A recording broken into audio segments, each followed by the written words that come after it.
Hello, things!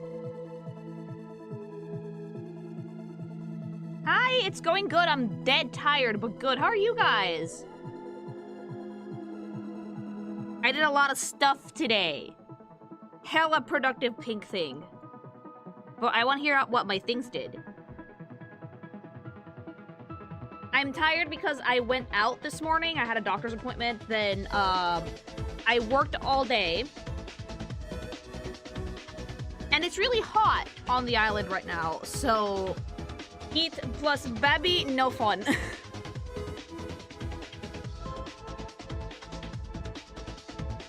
Hi!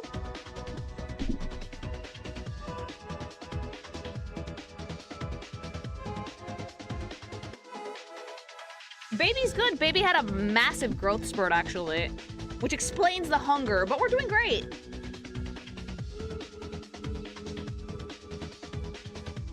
Is Bobby hungry right now? No, I just had dinner.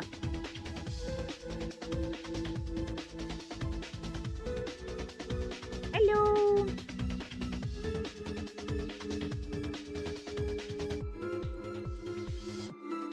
How many weeks left? Like 4 months. Also, whoever said that pregnancy's 9 months, they're a fucking liar. It's like 10.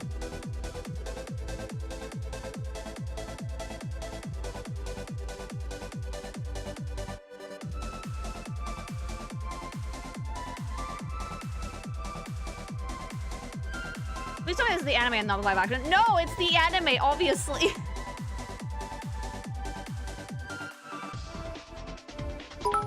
Can't you handle 10? I mean, you can, but it sucks that they lie to you. What hubby will trick Bean into thinking Wakanda is a real country? No. But thank you.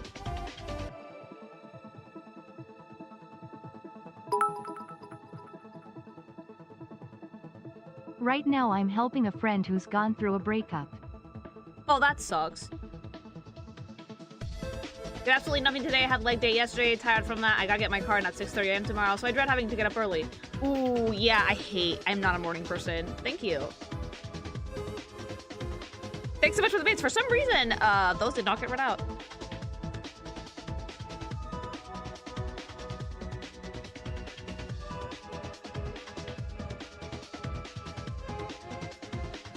The live action is god-awful. You mean the Netflix one, right? I am not a morning person. I wake up and I fumble my way into the office and I just sit there and I work in silence for like an hour and then I wake up.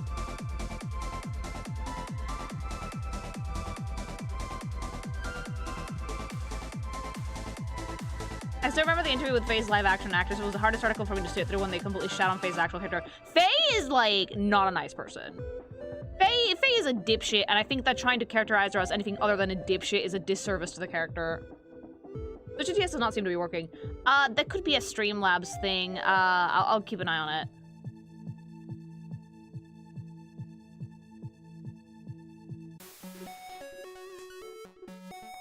I know that the live action was awful because I saw that one scene where they like introduced Ed and I was like, oh no.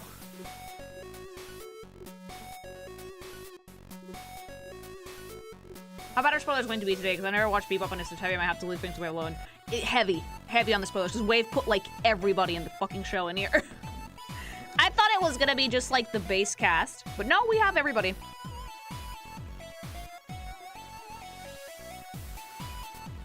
So it might be spoiler heavy. So if you've never seen Cowboy Bebop before, best to avoid this one.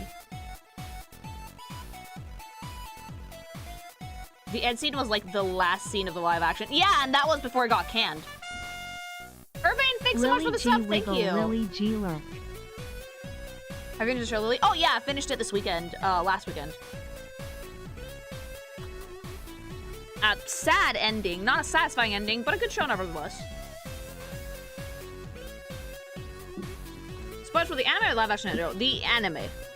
I don't want to talk about the live action just yet. But if the video does good, I might compare it to live action so we can talk about it. Because the character design in Cowboy Bebop is actually fucking phenomenal, so...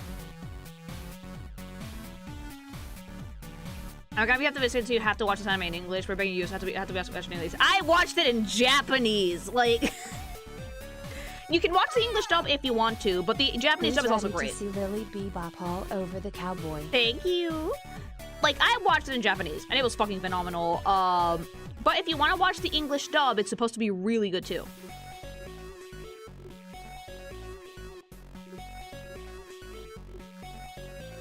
Hi. Yeah, they're both great. I like to watch media in its original language when Love possible. Cowboy Bebop and absolutely love the fact that it became part of the roster in Super Robot Wars T in 2019 with an attack that's a whole reference to the opening. Nice. Thanks so much for the sub, Lucky Soul Shot. Thank you. Look, this is the one anime where people watching in English. I'm not most people. And I really enjoyed it in Japanese. But again, how you want to watch it, what dub you want to use is completely up to you. Don't let people shame you into either. Danta, we gotta get the Limba C moving Danta. Lock the F up Danta.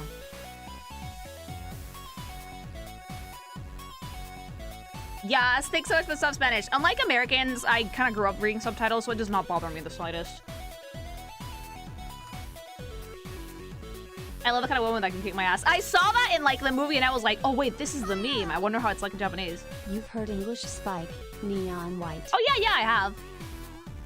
And again, don't let anybody pressure you into the language, in whatever language. You can watch it in Japanese, you can watch it in fucking English, you can watch it in Spanish for all I care. Just watch Cowboy Bebop.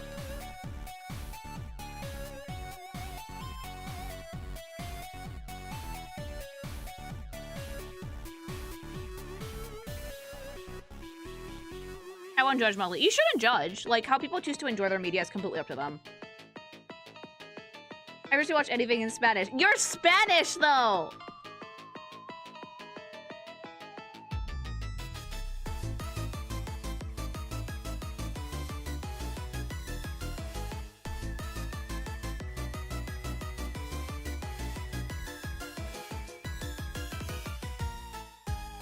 The English dub is definitely very good, yeah, but I'm pretty sure the Japanese dub is good too. The Japanese dub is phenomenal, okay? Because that was the original language that the show was made on. Whether or not people have a preference is different, but saying that one dub is better than the other is kind of doing a disservice to the show that was originally made in Japan.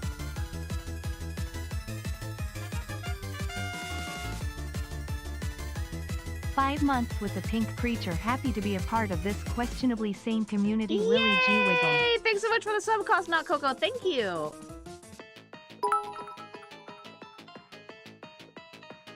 Have you seen that infamous image that shows Ed with the caption, "Cowboy Bebop" at his computer? No, I don't think I have.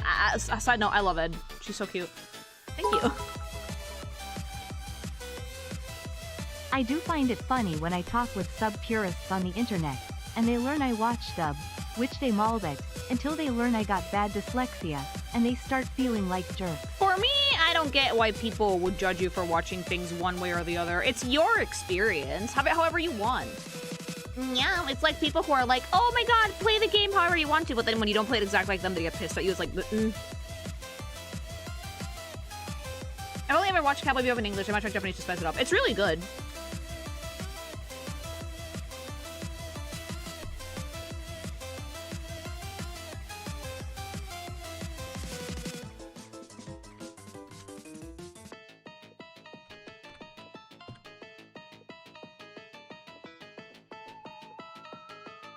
Hi!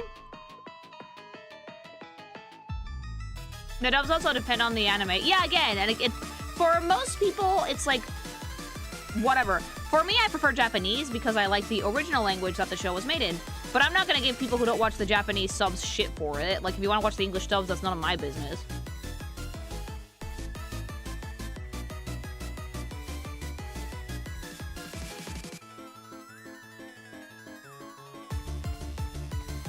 English dubs are great when you're trying to chill and do something else at the same time. The original language of any media is great if you can give it 100% focus. Here's the thing with me, though. If I can't give a show 100% focus, I'm not gonna watch it. Because I like to pay attention to what I'm doing. Did you watch a lot of Spanish dubs growing up, Lily? Not that many, believe it or not. Because I grew up in, like, the States for a decent chunk when I was actually starting to consume media. And by the time I started watching anime, which was like in high school, I found the Japanese dubs and I was like, oh, this sounds really nice. And then I just stuck with that.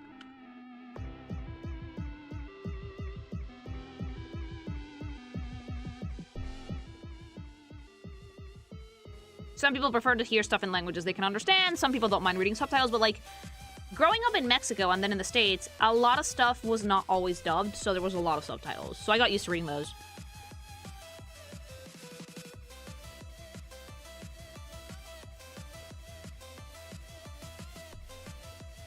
Because, like, most media is in English, right? So most Americans are not used to dealing with subtitles, so they don't like things that are not in their language.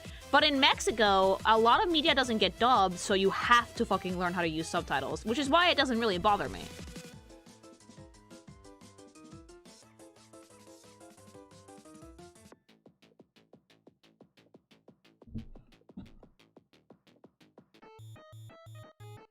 Yeah. For you guys, Americans, y'all are lucky because almost every fucking piece of media is catered to your fucking country.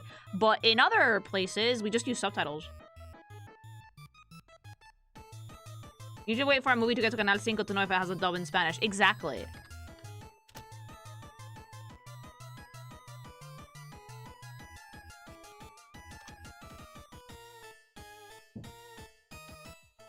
Some of us old-timers go for subs because we started watching when our options were badly done dubs on a budget or fan-made dubs from people that actually cared, even if their skills had holes. Yeah, like, for me, at first, back when you could watch whole anime episodes on YouTube, it was mainly, like, the subs and nothing else, so I just got used to that.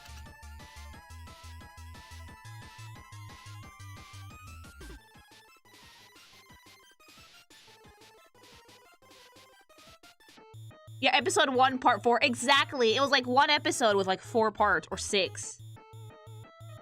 360p quality, 3-part episodes. But the whole thing was on YouTube and it was great. I miss it. I really do. You can't do that anymore.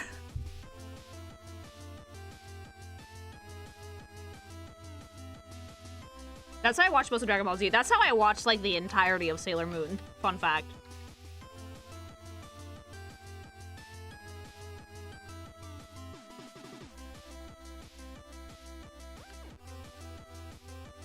I remember the agony when a part was missing. God, hunting that shit down.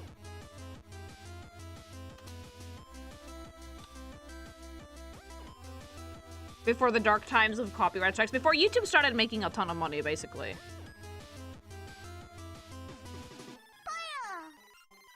For me it varies. If it is an explicitly Japanese setting like Neo or like a dragon, I am going subs. Otherwise, it is dubs. Yeah, again, exactly. Everybody has like their own personal way to watch this stuff. Thank you.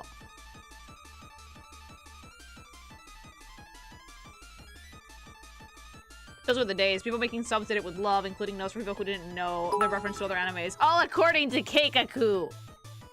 Shout out to the ones who grew up with cam-ripped shows or movies, where the entirety of the dub was one person reading out the lines monotone, including action scenes. Fuck yeah. Thank you. Yeah, everything was in like 3 fucking 20p and it was terrible.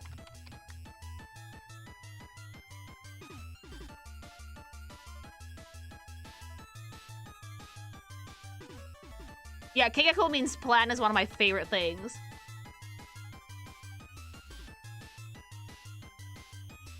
I had to watch JoJo's sub so I can enjoy the memes from that series more. And some stuff can get lost in translation, unfortunately, but it always happens.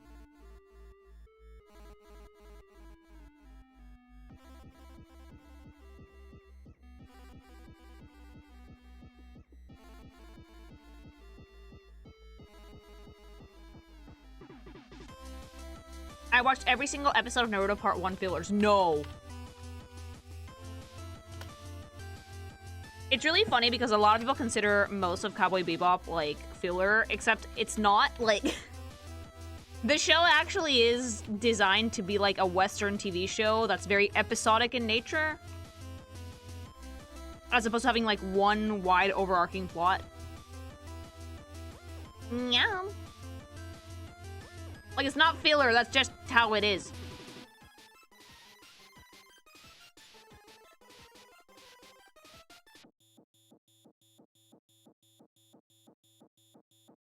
Like, if Vicious isn't in there, it's filler, is like the mentality. It's like, no.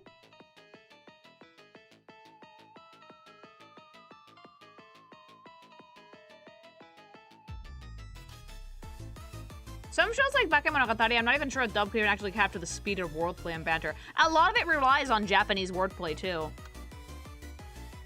The issue with the live action is that Vicious shows up way too much. Oh. See, the funny thing about Vicious, right? He shows up in like 4 episodes, that's it.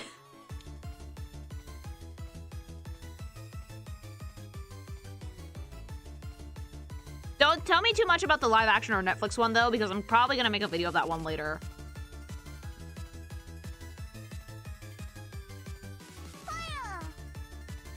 The Real Folk Blues is banger. I really like Sapphire cover of it.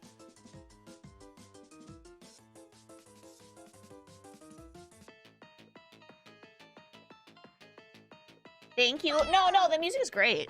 Whole point of Spike's story is dodging his past. Spike is like a very much nope person, yeah.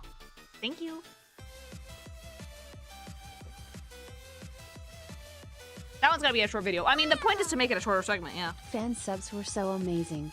I miss the little notes we used to get on the top of the screen, explaining puns or cultural stuff. I'm pretty sure that most of, like, the memes we know of anime, like, all according to Keikaku and all that shit, come from the fan dubs. Thank you.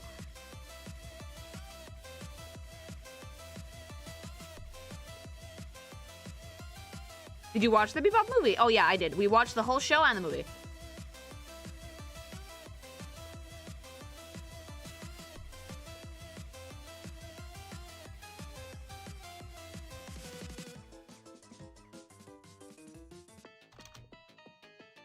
This one I'll say hello, thank you for your art. I hope to find the courage to draw monster girls for myself.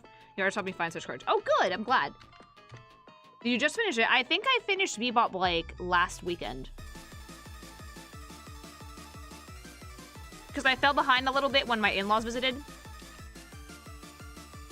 Yeah, the movie supposedly takes place between episode 22 and 23. So I finished episode 22, I watched the film, and then I did 23, and that's it.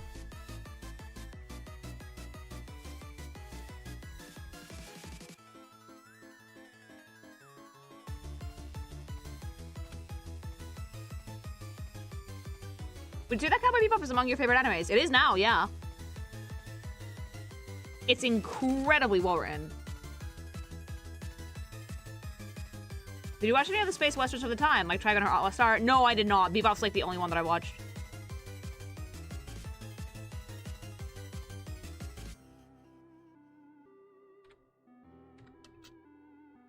Cause of my OG anime site, Anime Boy, back when I was young and I had no idea what pirating was.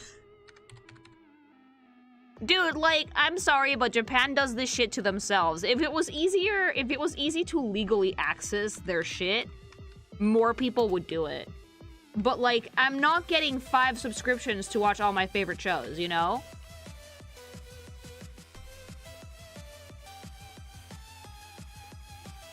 Meow. How'd you feel about the ending? Sad. Sad. It was not very satisfying, no. But at the same time, it's an ending that makes a lot of sense to the series, so I would not say I was entirely like, oh, well, this sucks, you know?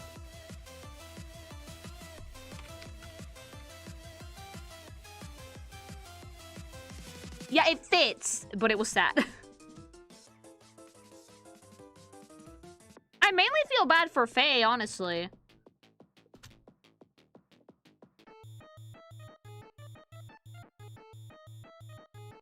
The reason I feel bad is entirely because, like, I think that Faye and Spike could have been something. And Faye kind of, like, just got left hanging, and that made me really sad. But again, it's a fitting ending to the show in general, so I didn't hate it.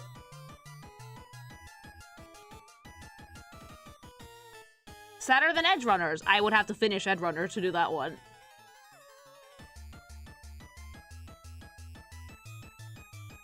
Well, you're in the camp that Spike died. I mean, it was very obvious that Spike fucking bit the big one, dude. Like... Like, if you did you guys watch till the end of the credits? Because, like, his star disappeared, like the random Indian dude in the show that sometimes showed up for, like, no good reason said. Like, his star went down. Spike died. He's just tired. No, he fucking bit the big one. That last scene with her and Spike is very melancholy. Yeah, like, it made me really sad because I think that Faye had only just realized she had feelings for him at that point. And I was like, no, don't do this to me. There's a lot of copium around here. See, I would be in Camp Copium if I hadn't seen the fact that, like, the star went the fuck out. If they didn't have this scene with, like, the Indian guy that was, like, a warrior star, then I would have been like, okay. But, like, no, yeah. Was not meant to be. The worst part is that my headcanon is that, like, Faye and Spike probably fucked very casually and a lot. But, like, Faye didn't really catch feelings until later, because, like, Spike, we all know that his, like, girl be Julia, right? But I'm pretty sure that, like, in those years when they weren't around, him and Faye would probably fucking boinking all over that trip, like... Because the way that they hung out with each other was very, like, casual. And Faye is also, like, allergic to commitment for good reasons, so...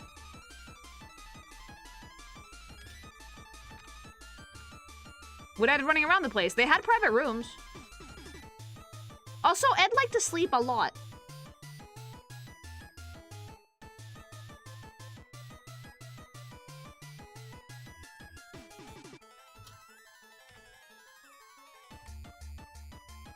Have you seen the movie? Oh, the movie was great. I love the movie.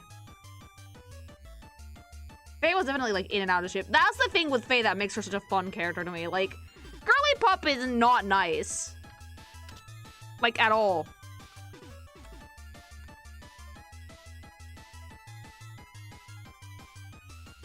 My favorite moment was, like, when she ate the dog's food right in front of him. It was like, Faye.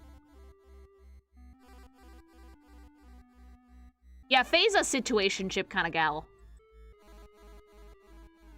She got isekai'd. For me, Faye had the most interesting story in the show, I think. She's a smoker, kills her for me. Everybody's a smoker! You're gonna carry that dead weight. Thank you. Everybody in, like, the 90s in Japan media is, like, a smoker. I hate it. Like... But when you both taste like ashtrays, it's fine.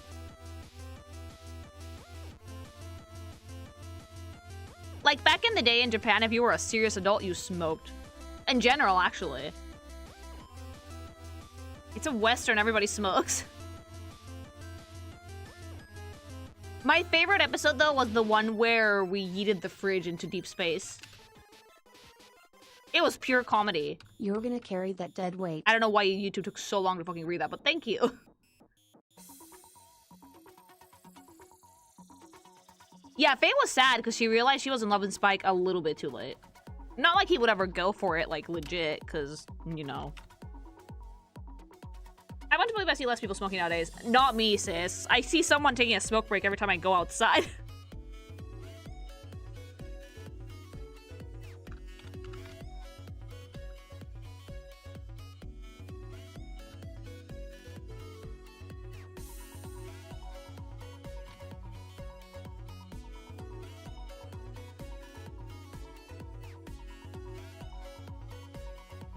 Had to be done, yeah.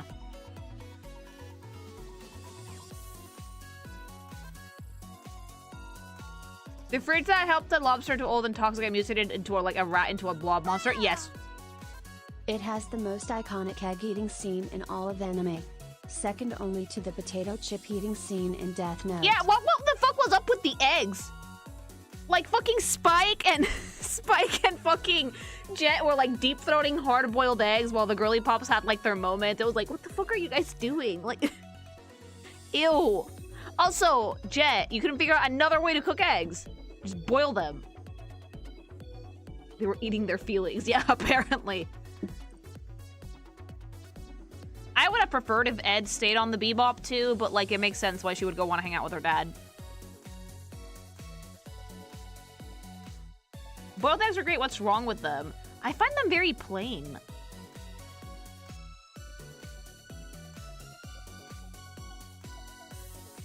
Their feelings were hard-boiled, Lily. Well.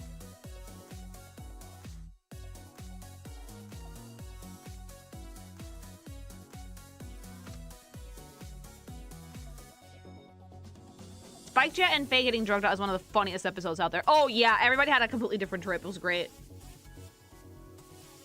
It was a really good show. Like, And with every episode, you got to know people better, which made me really happy.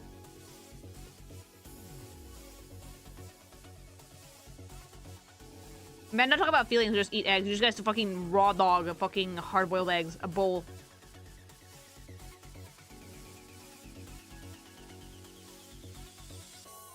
The dog getting hopped up on shrooms, though. I love the dog, that fucking corgi, I swear to God.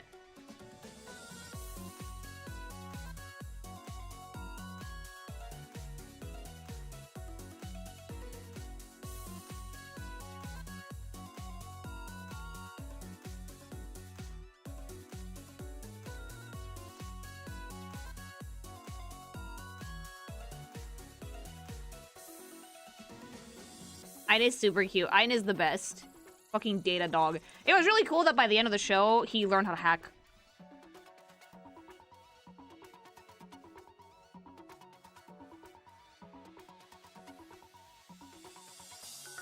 Mushroom hunting. So cute.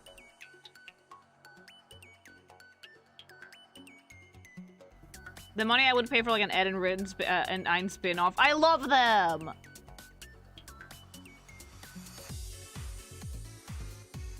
Remember Toys in the Attic? The one with a weird blob thing locked in the fridge? It shows up in Space Dandy. I love that. I was like... For me, that's how the infestation in Warframe happened. The fridge just went rogue.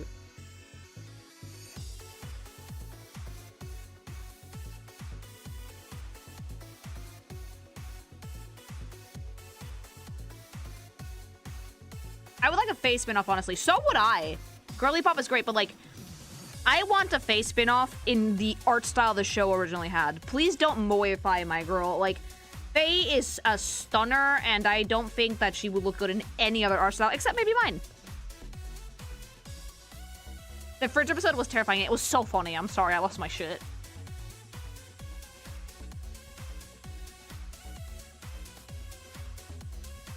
Leave the show alone. I think Bebop is one of those shows where, like, we're completely fine with not touching it again.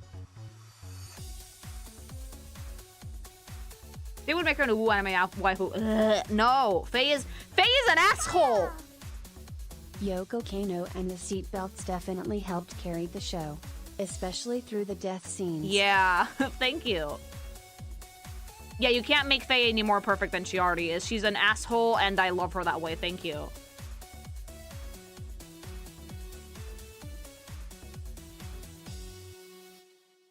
Can't imagine how she would look good on your style, because I would make her annihilate Spike's pelvis. Actually, no, she's so lazy, he would have to do all the work. Faye is one of those people who's like, yeah, you can hit it, but like, get me a billion snacks after. The suntan scene. Oh, I love that, because it's like, Faye, no, you're gonna get sunburned. Faye, Faye! I think they're both lazy. Yeah. They would get trashed and do it, though.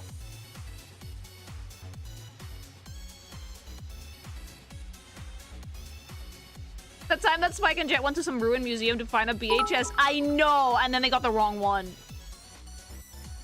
What do you mean Y2K in your reality was just a paranoid scare about systems shutting down? Our computers grew claws and teeth.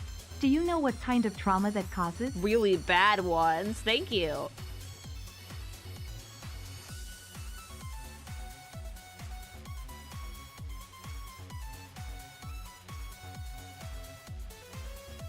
A Conga fan Spike would just be them doing jack shit, honestly. Yeah.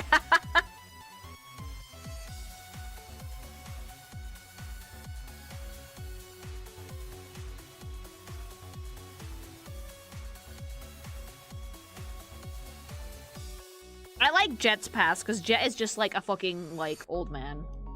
I find Jet attractive, like, very much so, although Spike is my jam. I feel like Faye would end up with the tags free use and bored and ignored. Like, Faye, I think she's completely cool with sex so long as she doesn't have to do all the work. She's kind of lazy, but like, Spike, I would say, cannot be bothered unless you want something. And Faye is just like, nah, you do it.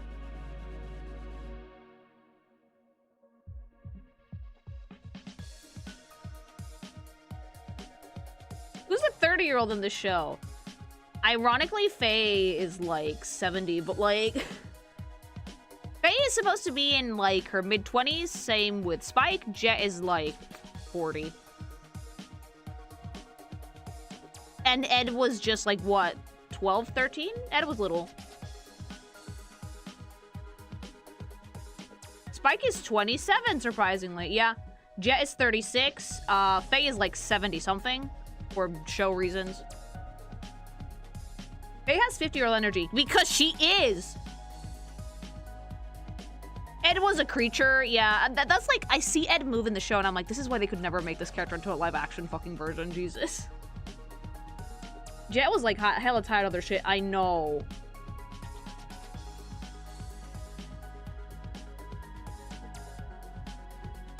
They tried, and it was so cringe, it made me fucking roll my eyes all the way back.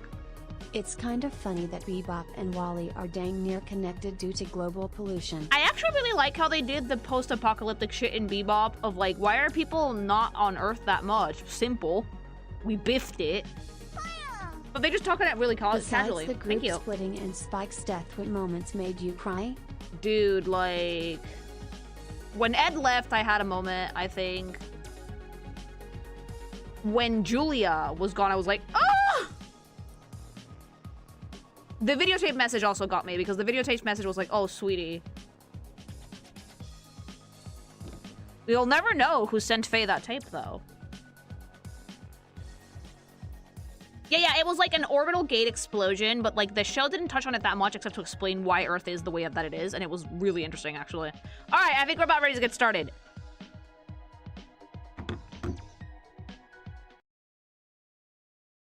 Yeah, that videotape was rough, mama.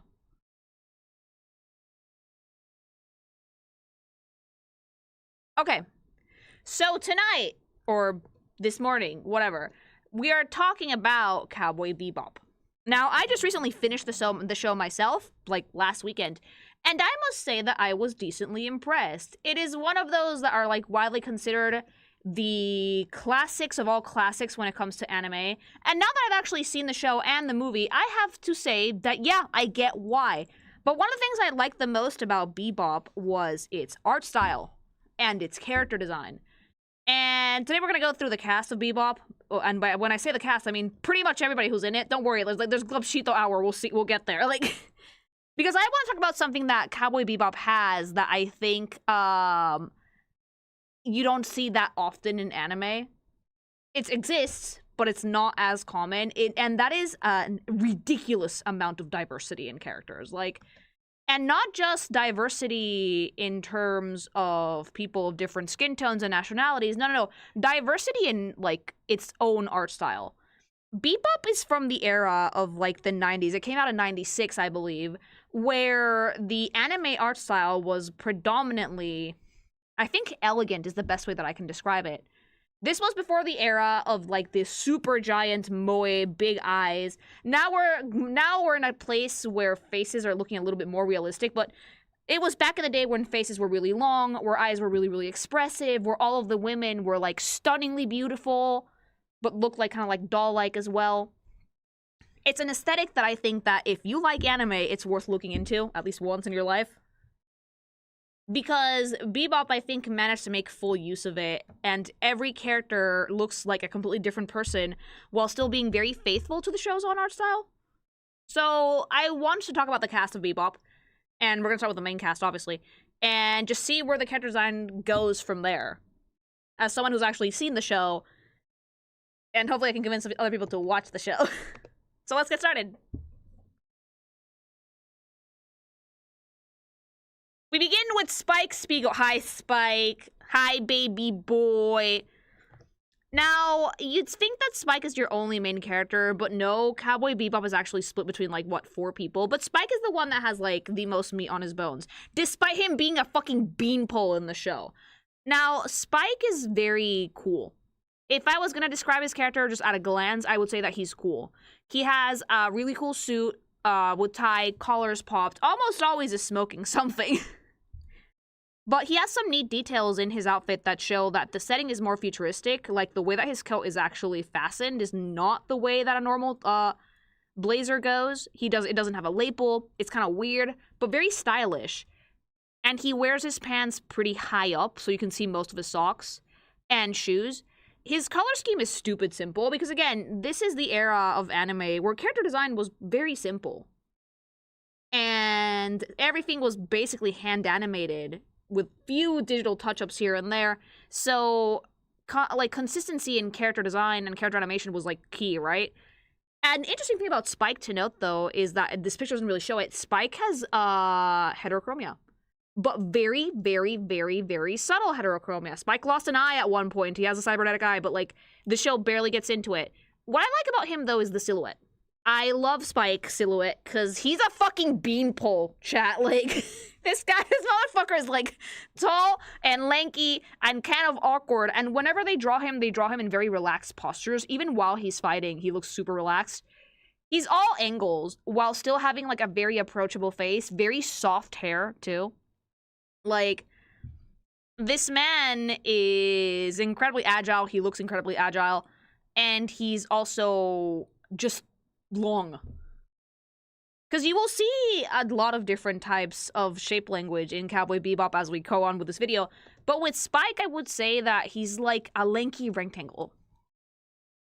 A really, really lanky rectangle. Whenever he's like, whenever they draw him, some of his body parts are really making an angle. Like, his knees are drawn up to his chest. He has a leg bent. His elbows are out. So he always looks kind of spiky, but like in a very subtle, nice way.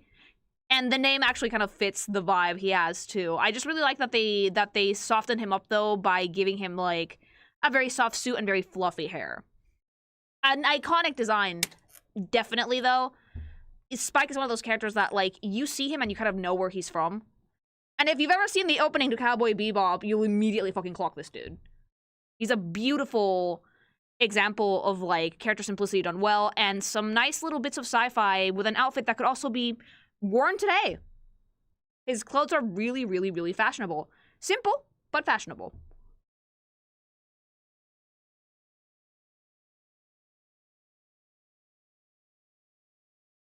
He is the GOAT, indeed.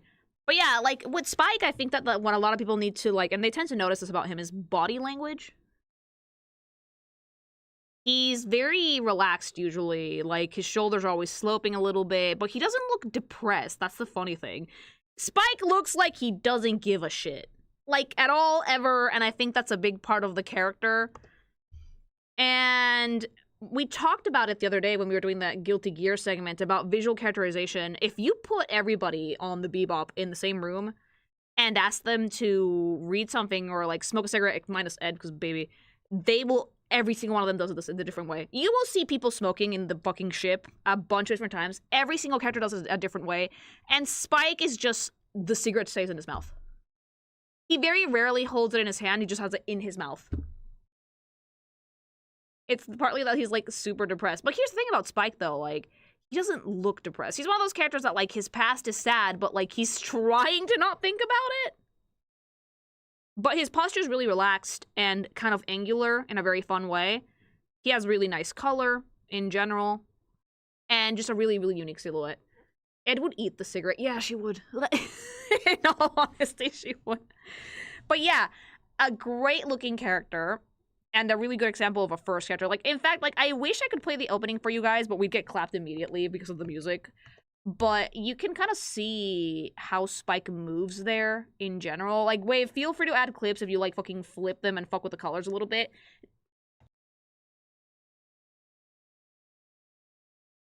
Because we have some gifs, but they're a little bit harder to put in here. So I'm gonna trust you to put them clips in the video.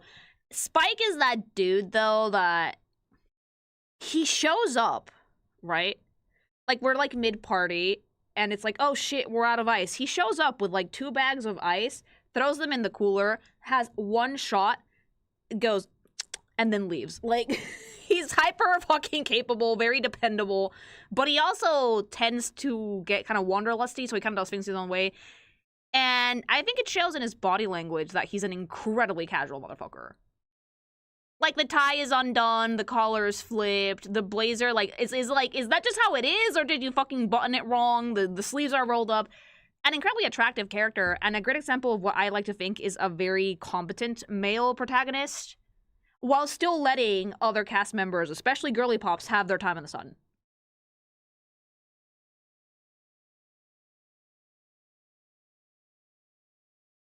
That was Spike. Who's next? Father. Dad. Jet Black is... Jet, when I first saw him, I was like, oh, here we go, token old man. But he really grew on me. And Jet has some really cool visual tells about his past on his character. Like, the dude is wearing kind of like torn up overalls and like a muscle shirt. Always. But he also has what looks like combat boots and a robot arm. And with Jet, I was able to clock that he was like an ex-cop immediately. Because A, the color of his suit and the cut of his suit looks like something that would be geared for like tactical combat. It's almost like a bastardized version of like a SWAT suit. But he wears it just really casually, and he also has a very stern face, like giga balding, big eyebrows, big sideburns, and a very stern personality. Like, you can see it in this render that he's trying to look like he's laid back. He's really not. Like, he's really not. He's worried because fucking Spike and Faye are out, and it's past their bedtime, and, like, Ed fell asleep on the floor with the dog instead of being in bed, and, like, he's the dad of the crew, and he feels like the dad of the crew, like... Also, he does most of the cooking on the fucking ship, so... He's like a weird old man, like... And you can tell he's like a weird old man on the show. I also really like how they did his prosthetic. Because it's really subtle. Like, when I first saw his robot arm, I was like, wait a minute, is that a prosthetic? Yes, it is. Yes, it is. It's like... And several times in the show, people are like, hey, when are you gonna get that arm fixed? Because they have the technology for that. He's like, nope, this is a reminder of my fuck-up. Because he's that type of fucking old man, you know? He's what the Japanese would call, hard-boiled. Egg pun intended. A really nice, simple design as well. He doesn't need a lot. Like, just the suit with the combat boots and the muscle shirt does a lot for him. In trying to make him seem more relaxed, but he's really not. He's just very uptight all the time. And the thing I like about Jet is mainly, like, his face. Let's zoom in on the fucking screenshot of, like, the apron a little bit. Jet is, again, from this era of anime where people were not afraid to make people look old. Like, modern anime, I love you, but, like, it's like we're afraid of drawing old people. The most we will do is some age lines under the eyes, and that's it. Jet has a nose that looks like it's been broken. He has really bushy eyebrows. He has, like, some age lines on his forehead, under his eyes, a little bit on the side of his mouth as well. It's an art style that, for me, I personally love to bits because it's incredibly expressive and still has some, not much, but some use of what I like to call the traditional school of anatomy as opposed to the anime school of anatomy. And with men, you tend to be able to get away with it more because we don't give a shit if men are uggas.com.org. But even nowadays, I feel like in a lot of animes, I don't see a ton of older characters in general. Like, we're deathly afraid of old women, for sure. Deathly afraid. But old men seem to also kind of be going the way of the dodo. So seeing a character like Jet, who's just so... It's either teenager or ancient. Yeah, who's so, like, aggressively middle-aged. I love it. Like... He also has the sci-fi touches that Spike has, but his are less subtle. So he has an implant on his cheekbone, which turns into, like, one glasses thing that he uses for, like, the jobs. And it probably helps with his vision because he has a scar across his eye. And he has the robot arm, which is very sleek and aerodynamic and very much, like, subtle. So if Spike is more like a cool dude that happens to be in the sci-fi universe, Jet is a very anxious dad who was born and raised in the sci-fi universe and is afraid that Spike is gonna go eat shit.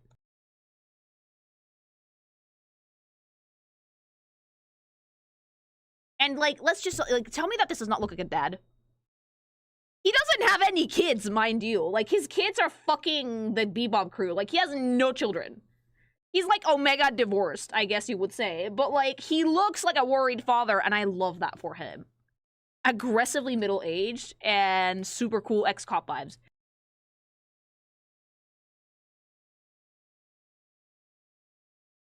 It is his child. Yeah, basically he adopted Ed immediately. Dad-coded, super fun. If Spike is the guy that shows up with Ice to the party, Jet is the guy that shows up to break up the party. Does that make sense? He's dad-shaped and he has dumbasses to take care of. Yes, he is. And he's great. He really grew on me. This is probably Wave's type. All right, more. Ein. I love this stupid corgi. So Ein is super funny because he's not like, he's just a dog. What's the design? He's just a dog. Not only that, a pretty realistically drawn dog as well. A lot of animes also like to make very stylized animals, which I always find very cute. But it was really like funny to see like just a fucking corgi. It's like, oh, it's a part of the crew. Yeah, it's a fucking corgi. Leave him alone. Like, he's a data dog. I mean, he is pretty smart. He basically trained himself. He just has like his little bowl that Jet probably made for him immediately. And his thing is that, like, he's usually on the ship. He's a big, like, comedy relief. And once Ed joins the crew, that dog is attached to Ed like a fucking barnacle. He doesn't like Faye, for good reason. She ate his food in front of him. And tolerates Spike, loves Jet, loves fucking Ed. And it's just so cute. It's a fucking corgi. Yeah, Jet is basically the dad that did not want the dog and now fucking loves Ein to bits. Yeah, they didn't give him anime human size either. They just made a dog. What's the character design analysis on Ein? It's a dog. It's a corgi. That's it. He's perfect, honestly. A great crew member. Best boy. Faye Valentine. Excuse me while I... Bitch. Bitch. I need to ring this triangle like 50 times because Faye Valentine is not only gorgeous, she's an asshole.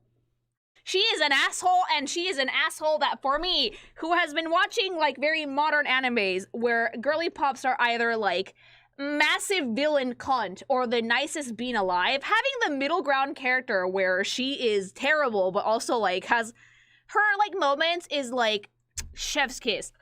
You literally made, like, your 114 look like her unintentionally. No, like, the personality is very similar, too. Like, Faye actually has one of those designs that I've seen Faye before I even know what Bebop was. I think one of my first interactions with not safe for work material was on Tumblr. It was a gif of the Cowboy Bebop movie where Vincent cuts her top open. I was like, whoa, that's kind of hot, though. Like...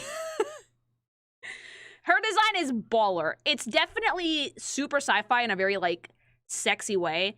The suspenders, the shiny shorts and like crop top, the red crop jacket, the fucking unnecessary thigh highs, but were super fucking sexy with like the cute little booties and like the short hair with the headband. She has like anime girl hair vents as well, and it's just such a fun vibe. That explains a lot. She's the waifu of the 90s.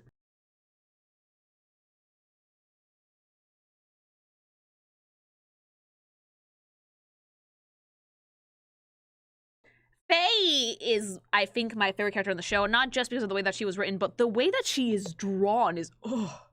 It's pure sex, mama, I'm sorry. It's like, I really miss this art style in anime because every woman in this show was a bombshell, but Faye in particular activated my fucking almonds.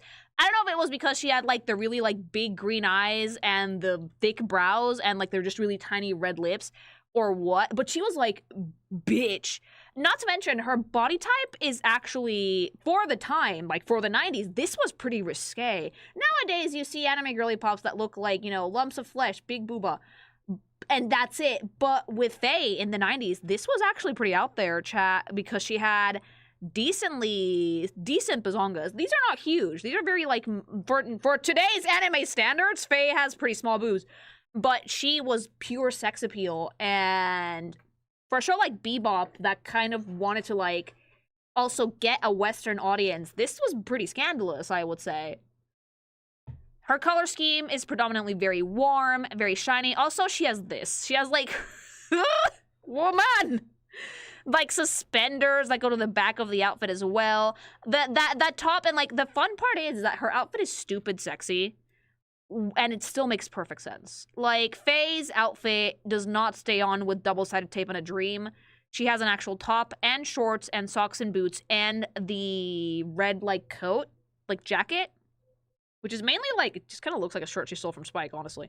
But, like, it's super fun, it's super sexy, without needing to go full goonacity. Does Faye have a Goonie outfit? Yes, she does, kind of. But it's also not like sachet poussé in your face, which I always really appreciate because Faye is someone who uses her sexuality to her advantage. She knows she's a fucking bombshell. She's aware. Bleh. Tyrion, thanks so much for the 5 gifted. Thank you.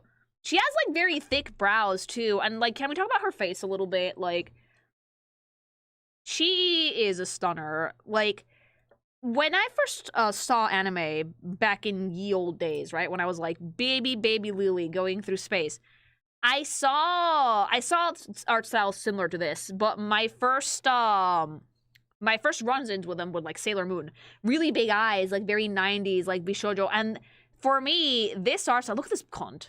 Not only did she have a stunning face, she was stupid expressive. Faye made the best faces in the show. Like, this girl is just stupid expressive, incredibly funny, and an asshole. A morally gray woman is so rare in media nowadays. You guys have no idea. Most of them are either super evil or super good, and that's it. Faye was like a good mix of the two. She had her moments where she was like an absolute power cunt. But then she had moments where she was the sweetest person. She hung out with Ed a lot. She always was like receptive to whenever Spike needed anything. In fact, part of the reason why I'm so sad about the ending is because she realized that she had feelings for that cocksucker way too late. She's not a romantic, but she's also, like, not ice cold either.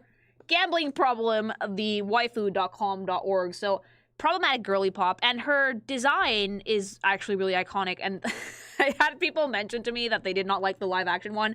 Now I have to see it later, because a big part of Faye's character is actually sex appeal. I will say that much. She uses that shit so often. Like, she swings them things around whenever she needs anything. It's great. She has a very, very nice color scheme because it's predominantly warm, with the only cool tone she has at her head and at her feet, which requires you to basically look at her from head to toe to get a full read of the design, which I think is great, because, mama, I enjoy looking at her, okay? Like, I enjoy looking at Faye Valentine. Her story was super sad, but also one of the most intriguing ones in the show.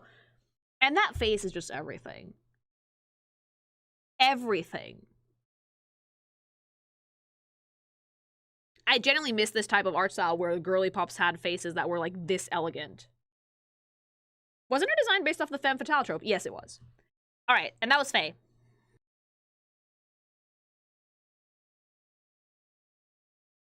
The face card is strong. No, Faye has, like, a lethal face card, I think.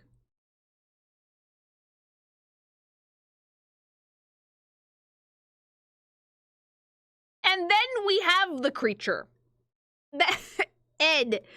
Ed is a character that I found to be absolutely fucking hilarious from the minute that she showed up on screen. Now, Ed's design is purposefully androgynous because people are in the show are like, wait, boy or girl, like, all the time. But it's very obvious that it's a girl because of voice and because of her little face. Interesting thing about Ed, though, is that they almost never draw a nose on her. I don't know why.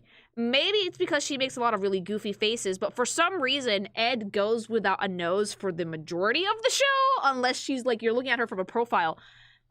She has a very scrunkly design, though. She has bike shorts and a very loose, like, white t-shirt, and the focal point for her design are her big hacker goggles, right? She wears those a lot. And she also has, like, very bright orange hair, but, like, a nice tan skin. She's kind of like the very much needed young breath of fresh air to the Bebop. Because between gambling addict McGee, worried dad, and ex-mafioso running away from his past, we need a little levity in the situation, okay? Because, like, look at this fucking creature. Ed is kind of, like, meant to be really, really strange, and whenever I saw her on camera, like, moving, she has no bones. In fact, I'd be willing to bet that Ed is more alien than person. No bones, no nose, but she still fits in with the Bebop perfectly. Her actual name is longer, right? Her real name is Francoise, but I like Ed, like Radical Ed. Everybody just goes with that. She is, I think, the most simple design in the team besides Spike. but I think it really suits her. For a character that's, like, mainly comic relief and is usually staying inside, like, the lack of shoes was always really funny. Like, never wore anything on her feet, ever. Always sitting down in weird postures. Like, her body language is similar to Spike, but unlike Spike, who has, like, a very relaxed sense of fluidity, Ed feels more erratic in her movements than Spike does. Like, Ed feels like she's gonna fucking burst into dance any second now, which is why she's so funny to look at, because, like, no bones. And if you gave her the cigarette, she would eat it. She's a noodle person. She's baby girl. She has such a great silhouette and such a cute outfit and, like, a truly androgynous character. Not just because of her age, but because in the show, people are always like, wait, what the fuck is Ed? She just is. She's a cryptid. She's, like, she's around. Like, in fact, the show doesn't actually, like, confirm if Ed is boy or girl for the audience, because people ask all the time, until, like, the very last episode that she's in, and then her outro is, like, see you again, Space Cowgirl, and it was like, okay, Ed is a girl, got it, like... Ed is a creature, a very fun creature, very vibrant color scheme, scrunkly, young, fresh, very fun. I wish she had a nose, though. Like, I do wish that, like, they had added a nose to her face, because it's not that difficult. Faye has one, even though she has, like, very traditional anime features. With Ed, I think it's partly because of how they draw, like, her little, like, hacker faces, but I think it would also look really nice if she did have one, besides having a profile. It's because, like, she's just so comedy.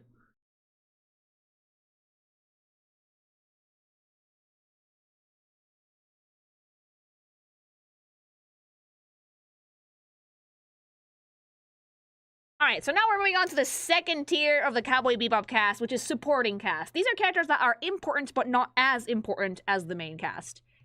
And these are the ones that you usually see in episodes of the show that are a little bit more, what people say, plot relevant, but, like, the entire show has a plot. It's just weird. We begin with Julia. Now, this woman, this bitch, I'm sorry, she got in the way of my ship. She's gonna fucking catch strays from me. Like, she is probably one of the most alluring anime waifus I've ever seen. She doesn't show up a lot. She shows up in the ending, usually, like, in the credits, and and a few times in episodes, but she almost always shows up in flashbacks. She only really shows up, like, for real, in the last 2 episodes of Cowboy Bebop, and her vibe is just assassin. Assassin, like, this is the one that I think was made off Femme Fatale, because she, yeah, look at her. And I want you guys to, like, see, compared to Faye, how long her face is. She has a very long face, she has a long nose, she has, like, very, like, much narrower eyes, thinner eyebrows. The thinner your brows, the older you will look. And Julia's meant to be a way more mature character than Faye. And true to form, she looks like she could kick your ass, which is why Spike was so obsessed with chasing that pussy all over the universe, you know? She has, like, a super dope vibe. Her outfits are usually pretty simple. She does, like, a coat, shirt, and pants, or, like, the catsuit. Usually it's the coat, shirt, and pants. Almost always has sunglasses on her person. Incredibly luscious long hair, which I can tell you was probably a bitch and a half to animate back in the day, but they did it so well, though. Every movement that Julia made was incredibly calculated to be mysterious and alluring, and I think that's, like, the main draw of her character, which is why I like her so much. But, Mama, you're catching strays from me, because how dare you? Like, Spike was chasing that pussy everywhere. Why didn't you let him catch up and break his heart so he can go fucking bang Faye? Thank you. A woman who would actually just kill you is Julia, yes. But she's great, though. Faye is a femme fatale failure, and Julia is a femme fatale success. This is very true, actually. All right. Vicious. Oh my god. Vicious. Where do I even begin with Toxic Yaoi, the character? Vicious is, I guess you could call him the main antagonist of Cowboy Bebop, but, like, to me, he looks like he could have fucking dropped in from Yu-Gi-Oh!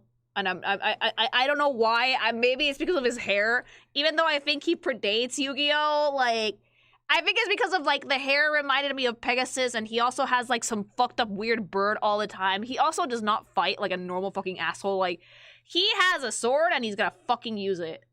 Like, the Sephiroth to Spike's Cloud. Yeah, basically, like, Vicious had, like, the gayest boner for Spike ever. And again, Vicious, notice, like, similar to the Jet, he looks older. Vicious has some pretty, like, pronounced age lines under his eyes. So if Spike is 27, Vicious is probably, like, in his mid-30s. His outfit is pretty simple as well. He's wearing, like, a trench coat with, like, some gold details and just normal dress pants. But, like, his focal point is usually his face / his sword. He never takes that shit off. And he always has, like, a disgusting fucking creature bird with him. It's gross. Like, he's a great character. Very well designed. However, Vicious is one of the few times that I called bullshit on Cowboy Bebop. Spike fucking threw a grenade in that fucking scene where the gay sex is about to happen. Yeah, Spike fucking threw a grenade into that fucking fire and then yeeted himself out the window. And I was like, Vicious, how the fuck did you survive that? Like, Vicious is the embodiment of no body, no death. Like, literally, if Vicious is in an episode and you don't see his body, he's alive. He's alive, okay? He's not going nowhere. And it's so funny because I feel like he only really has it out for Spike. It's just a petty grudge. Notice, however, though, how his body language is the more severe version of Spike's. He's also very lanky, but he's all angles. Where Spike has a very relaxed aura about him, Vicious does not. His hair is not soft at all. It's all angles. He's always drawn in on himself, ready to fucking draw a sword. Very stabby, very sharp, very triangular, very intense. And it kind of just kind of plays off on how both characters approach things. As Spike is very much like, I'm gonna go let the chips fall where they may. Vicious needs absolute control of everything. If he doesn't have it, he will try and kill you for it. And it kind of shows in his character design. Also, his bird is super intense. It really adds to the silhouette. So I'm glad this one was included in this presentation. He looks petty. He is petty! He literally told Julia to kill Spike. Like, he's incredibly petty. Julia's boyfriend? Yeah, Julia's maybe boyfriend. It's a Dante-Virgil dynamic. They're very gay for each other. But, like, in different ways. Like, Spike is, like, the casual gay, and Vicious is, like, I will only have you, how dare you, you know? You can say he's more vicious than Spike. Yeah, the name is not just a joke. In fact, I think that both their names plays on their body language, as Spike is not necessarily a malicious thing. A vicious thing is, though.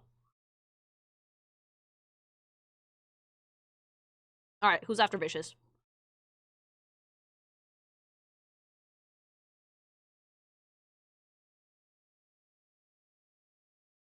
Gren Eckner, dude, Gren was such an interesting character to me. Such an interesting character, because when I first saw this episode, I was just as confused as Faye was. Katya, thanks so much for the raid. Hi, Pookie. Yeah, Gren was fucking dope. Gren was weird as shit. Incredibly beautiful. Beautiful, beautiful character.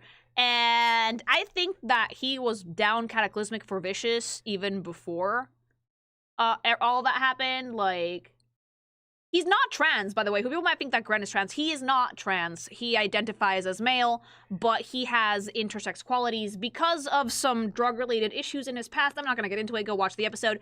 He identifies as male, but he looks like a woman when he dresses in specific ways. Like, he does have the badubas. It confused the fuck out of Faye, and she was just like, wait, what? Like, she was gonna shoot him, and then she was like, hold on, tits.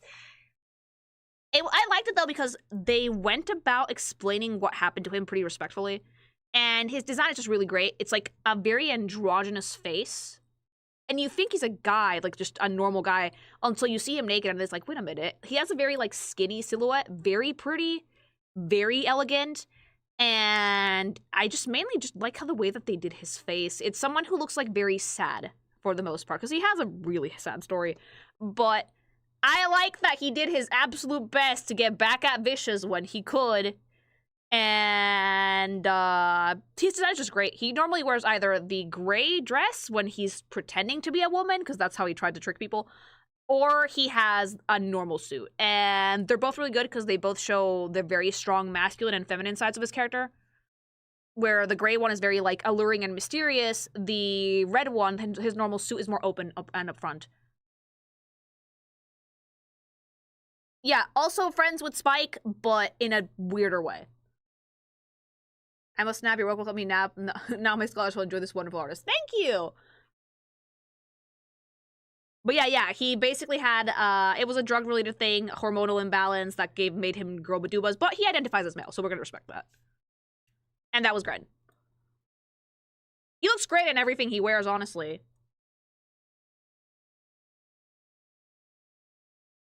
All right, Judy and Punch. Hey, amigo! Like, whenever I saw the Hey, amigo cutscene, I was like, why does Punch look like he has eyes in 2 different time zones? Like, with Judy and Punch, we go into, like, what I like to call the more diverse side of Bebop's art style, because the Cowboy Bebop artists were not afraid of drawing ethnic people and draw them properly. They didn't actually just give them the darker skin and that's it. Like, black characters have wider noses, bigger lips, and they tend to have, like, the big hands. The other thing that they did not do, probably because it was an animation limitation at the time, is give them the lighter colored palms, which are very, very common with darker skinned folks. It was really cool to see these two, though, because in a show that's, like, super sci-fi, they just had, like, silly cowboy outfits. Silly fucking cowboy outfits. Judy's was amazing, though, because it was like, Judy, how the fuck is that staying on? Judy, if you actually, I know how it's staying on, besides double-side tip in a dream. She has underwire in her coat, so the underwire is supporting the bulk of the tits without them spilling out. There is some structure to her coat. It's also cinched in at the waist, with, like, the really, like, short cowgirl skirt underneath it in, like, leather. Punch is just wearing a very traditional cowboy outfit with, like, the stars. Very silly, very cute. And it was just really fun seeing these show up in the show to announce bounties every so often at exactly the right time. Judy also has a beautiful face, although she's not as elegantly drawn as Julienne Faye. Hers is more cutesy. I feel like this type of, like, eyes for anime is just incredibly cutesy, but very, very pretty. Great hair. Great, like, fucking theme. You would not think this isn't a sci-fi show, but it is. My poor baby got laid off the show. Yeah, but she got married later, so it was fine. Like, and Punch wanted to take care of his mom, which is really sweet. They're great characters, and again, one of the examples of how well Cowboy Bebop did representation, like diversity, in different types of characters. It was very fun to watch them just hang out together. Yeah, we see Punch outside the show too. Yeah, she did. Yeah, she did. Punch told his mom.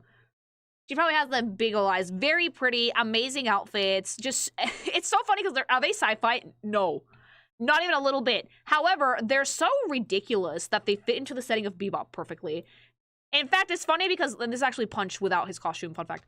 It's really funny because Bebop did retrofuturism very unintentionally, because in the 90s, that's what we thought that things were going to be like now. But it's still sci-fi. It was supposed to be the future, but it ended up being retrofuturism now. If you watch Bebop in the 90s when it came out, it was like, oh wow, this is what the future's gonna be like. If you watch Bebop now, though, it's like, that's retrofuturistic as shit. Like, iconic mustache. But look how well he's drawn while still respecting Bebop's art style. Like, still has the kind of droopy anime Bebop eyes, but he has a very wide nose. He has, like, a very sculpted face. Bigger lips. Like, it's very, like, nicely drawn for a black person, which a lot of anime struggles to do for obvious reasons, because, fun fact, most anime doesn't do a lot of facial features. They tend to kind of just go overboard on facial plasticity, hence the giant eyes and very small mouths, and kind of ignore the actual skull and bone structure of the face. Not Bebop, though. Bebop actually did that really well.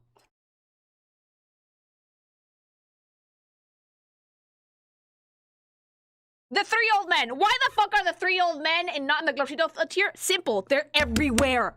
In, like, every other episode of Cowboy Bebop, you see these 3 old fucking stooges playing, like, domino or cards or something and smoking and talking mad fucking shit. They're so fucking prevalent that they actually have a role in the movie. Okay? All 3 of them got into one rickety-ass plane to help save the day. It was so fucking funny. And again, we're not afraid of making, like, men with actual facial features, old as fuck men, missing teeth, really wrinkly faces. Like, these are ancient, but they're not cutesy grandma anime ancient. They're just old. old fucking, like, uggos. And it's so great, because they always show up and they always talk mad shit. Watch them all be 40 to 50. It's anime. They're super dried up, but they're great, and they're really funny. And, like, usually they run into Spike, actually. They interact with Jet a little bit in the film, but they usually run into Spike, and they're usually just, like, just chilling and playing some form of board game and smoking. And their designs are actually not that sci-fi, because they all were alive when the gate warp incident happened on the moon in Bebop, like back when Earth was not like, you know, fucked up. So they still dress very normal. They still dress pretty much like you would dress on Earth like 50 years ago because you get used to that. It's like my grandpa who refuses to wear jeans because he says it's the uniform of humanity and he still dresses in like full suits. Like that vibe, you know, like very much set in your ways, which I love them. They only drink, smoke, and gossip, and just help solve crime every so often. Yeah, they helped every so often, but barely. Lin. Now, Lin I put in the more in supporting roles because even though he wasn't in the show a ton, he still had a lot of plot significance, especially when it came to Spike. Aggressively beautiful face. All sharp angles, insane widow's peak that could kill a bitch, like insane fucking eyes, beautifully long face, very well sculpted. This is like pretty boy for 90s anime. Like, if Jet is supposed to be like old man dad, more realistic facial features, this is the anime toolkit at work. This is like, where are your eye sockets? Yes, who cares? He's gorgeous, you know? We don't give a shit! Handsome man. He can use those eyebrows as weapons. Too bad he didn't, but like... mad handsome, incredibly beautiful, great outfit. He actually had something similar to Vicious because they were like in the same faction in the Mafia. So, but unlike Vicious, who just did whatever the fuck he wanted with his uniform, he seemed to be wearing it properly. Please, Dad, Spike and Vicious, stop fighting. No, never. Annie, my queen. Another moment that made me cry in this fucking show. Annie was really good, though, because she was friends with Spike. Annie was friends with Spike and Vicious and Julia, so she knew all of them. And she had ties to the Mafia, but she was chill. And again, we're not afraid of drawing older people because Annie looks aggressively in her 50s or 60s. The age lines on her eyes and mouth, her face had some more bone structure, she had a bit of a double chin, like a more pudgy older woman. Bebop did really good in terms of just keeping everybody looking the age that they were intended to be written as.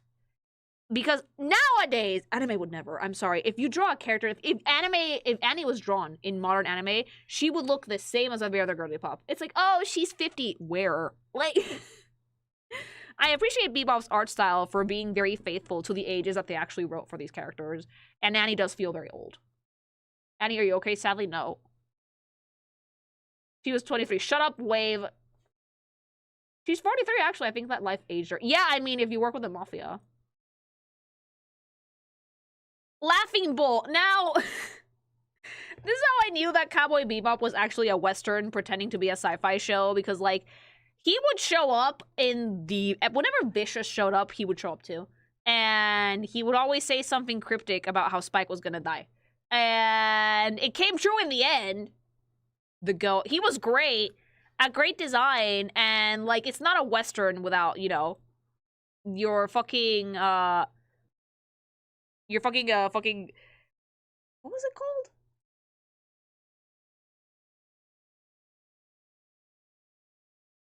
Shaman? Yeah, your wise old man.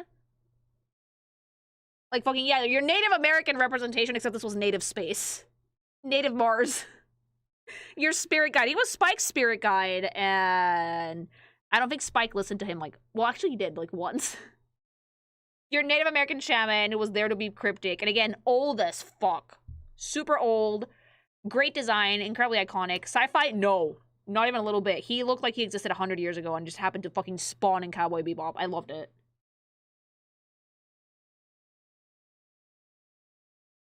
Bob is actually one of Jet's friends, I think old colleague. Look at the fucking facial features on this man, though. Super hooked nose, really sharp eyebrows, pointy as fuck chin. The age line, similar age to Jet, I would say. Just police officer coded. Incredibly fun characters overall. And they didn't show up that much, but when they did show up, they always had something important to say. Like, there were certain characters that showed up in very plot-relevant moments. Which are these, basically. And every cast member has those, basically.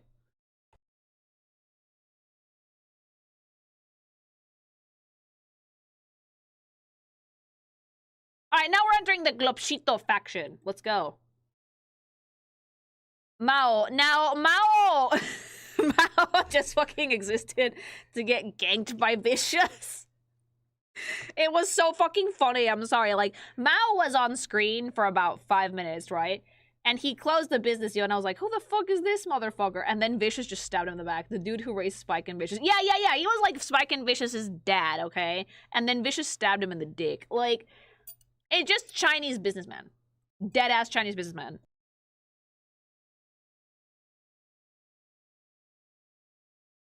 The Vaughn, these were the elders, I think, of the they call it syndicates in Bebop, but it's the mafia.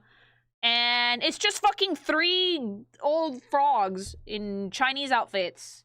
Dead-ass very traditional Chinese outfits that were like, oh, Vicious, we're gonna kill you, and then they just got ganged.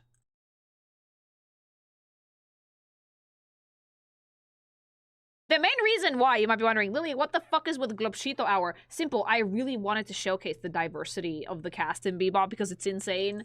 And this is one of them. They all look almost identical to each other. It's like the elders of the syndicate. They all have like the same outfit, the same neck wrinkle, the same like funny hat. And yeah, they look old as death. I'm sorry, like... These dudes were ready to croak at any point. Quite literally, I feel. They look very toad-like.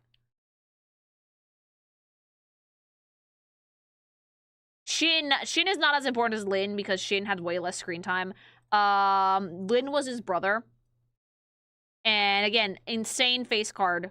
Because look at Spike. Spike is such an uggo compared to like Lin and Shin. Holy shit. Like, Spike is just handsome, but Shin and Lin are like, whoa, mama. Same uniform, but like unlike Lin, his shirt was like blue.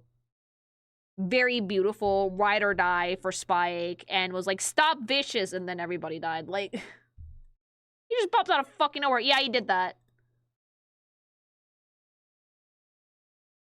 Electra Ovilo. I love a woman that can kick my ass! Now, Electra is mainly important in the movie, which is why she's in Globshito Hour. She's so gorgeous, though. Like, she has, like, the military vibe. Insane eyebrow game, very pointy hair, very athletic. Love the tan skin and the choker. Super sexy. A great character. And I love that Spike was like, I would like to date this woman. Thank you very much. Spike saw her and immediately was like, oh, I'm locking it down, you know? He wanted to. She said no and tried to fucking beat him over the head with a broomstick. Like... Spike saw her and immediately was like, oh, damn, okay. Yeah, she has a very androgynous face, but she's a very feminine body type. Like, again, it's like the pinnacle of, like... I love old school anime art styles. They're so sensual. Like, everything's so sexy. And they look elegant and sexy and, like, so grown up. No hate fuck. No. Deadass just fuck. Yeah, I want a girl who would literally kill me. That's it. The reason that meme exists is this woman, actually. Fun fact. The reason that meme for Spike exists is because of Electra. I would wife her up in a heartbeat, yeah. Vincent Voaju. Vincent almost made it into my Ratman folder. Almost made it into my Ratman folder. Why? Because of the way he fucking kissed Faye and cut off her top. And I was like, wow, that's kind of hot. But then it was like, no, he's too psycho. Like... He's a little bit... Vincent was, like, almost in the folder. I was dragging the image in, and then he was like, everyone's going to die! And I was like, okay, no. Like, that's a little bit too Delulu for me, even though, like, the way that he interacted with Faye was hella sexy. Like, you have a limit. I do. Vincent is my limit. Like, if crazy, why hot? He was so pretty, though. He was gorgeous. He had, like, the, like, really wild, scraggly hair, the great beard, like, the schnoz was beautiful, all black color scheme. Terrible person. But, like, he was also, like, insane. I think he was insane. I think that might have been my actual limit, though, because, like, he was fucking nuts. Like, but man, if he made it close to being into my folder, though. Very, very close. Probably because, like, the Nile is a river in Egypt, and also he's, like, nuts. He's nothing like Emmett Selk, though. No. It's two completely different types of psycho. The thing is that, like, Emmett Selk isn't actually insane. He's, like, tired and kind of low-key wants to die. Vincent is dead-ass insane. Vincent was sadly driven to the point of insanity. Also, unlike Emmett Selk, who only shot Grahatia once and then he was fine, he killed several people on screen. It was like, oh, Jesus. But man, if he's not attractive, though, I will say this. Vincent is Fandaniel. Yeah, exactly. And I did like that, like, he saw Electra and he was like, and then he died immediately.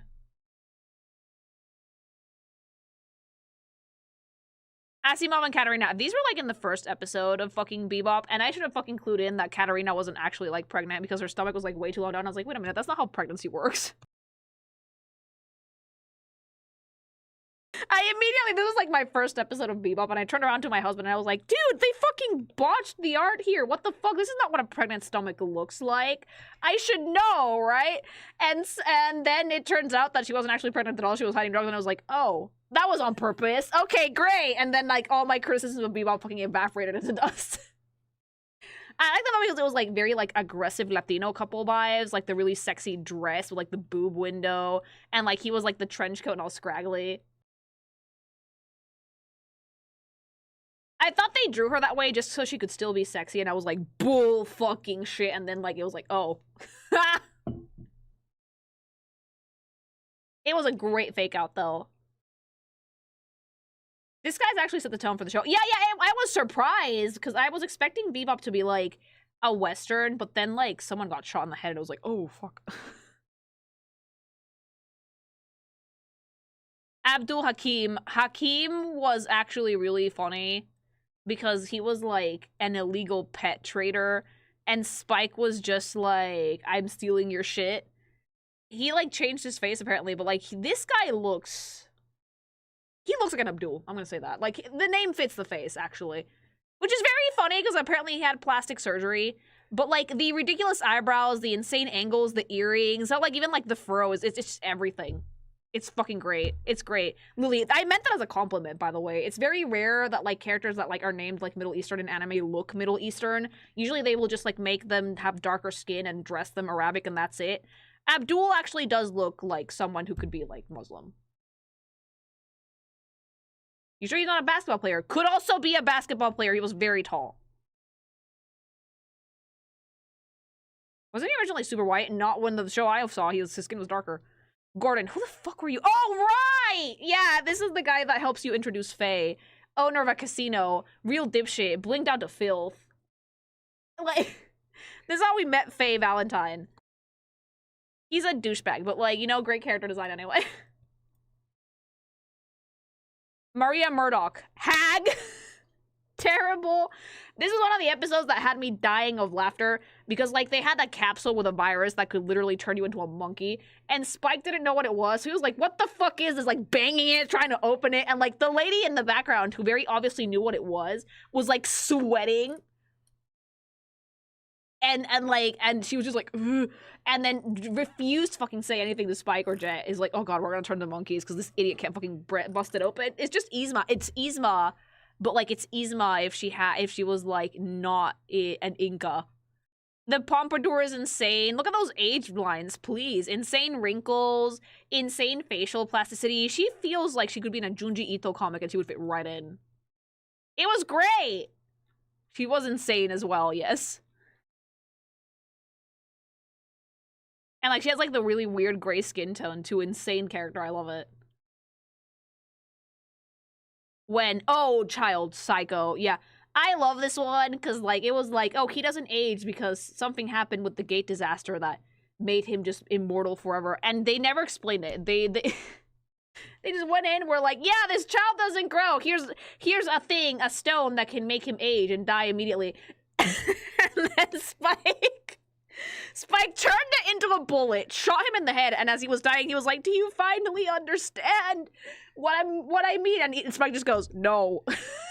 And then leaves. But this is not 500-year-old Shota because that gate disaster happened 50 years ago, so it makes no sense. Like, those are those things, like, he's like, yeah, I don't understand anything, goodbye. Like, Spike just had a brilliant Spike moment at that bit. He was just like, yeah. Like, I like how they draw kids, too, like, younger kids, because, like, it has, like, the really big eyes and, like, bigger ears, and, like, it shows, like, the head-to-shoulders ratio compared to, like, the adult characters of the cast, that, like, this is very clearly a child.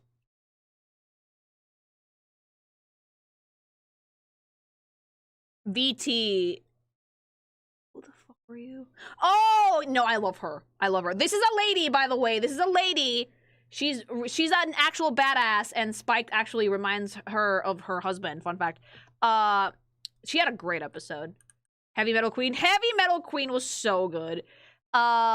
She's really funny. She has like a bet with people that if they can guess her name, she gives them all the money that she's taken from other people. Spike guessed right and only took like 1 bill. She has a great character. Aggressive is like, oh, what's that aggressive truck driver energy? She is a truck driver. Like, if you guess trucker, if you saw her and guessed trucker, yes, she is, but for space. Trucker queen, 10 out of 10.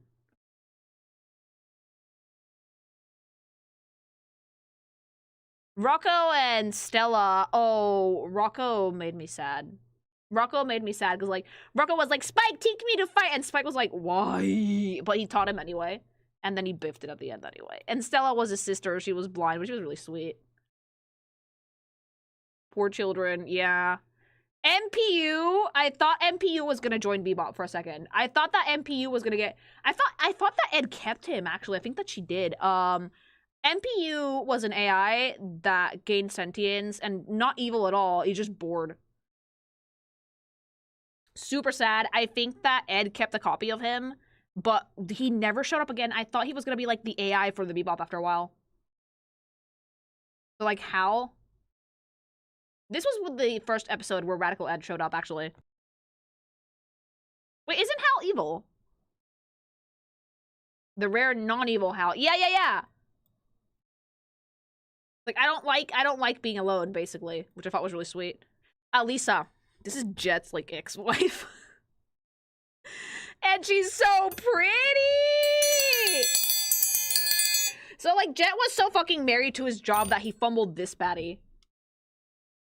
He fumbled this absolute baddie, this doll-like face, giant eyes, beautiful eyebrows, like the adorable pixie cut. Super fucking pretty, and Jet had that. Jet fucking had that. Bagged that, and lost it because he was too much of a hard-boiled egg. Yeah, she dumped him for a loser, too. I was like, well, shit, she'll learn. He was too focused on the job, yeah, no. I know, he was, but still, how would you fumble a baddie like that?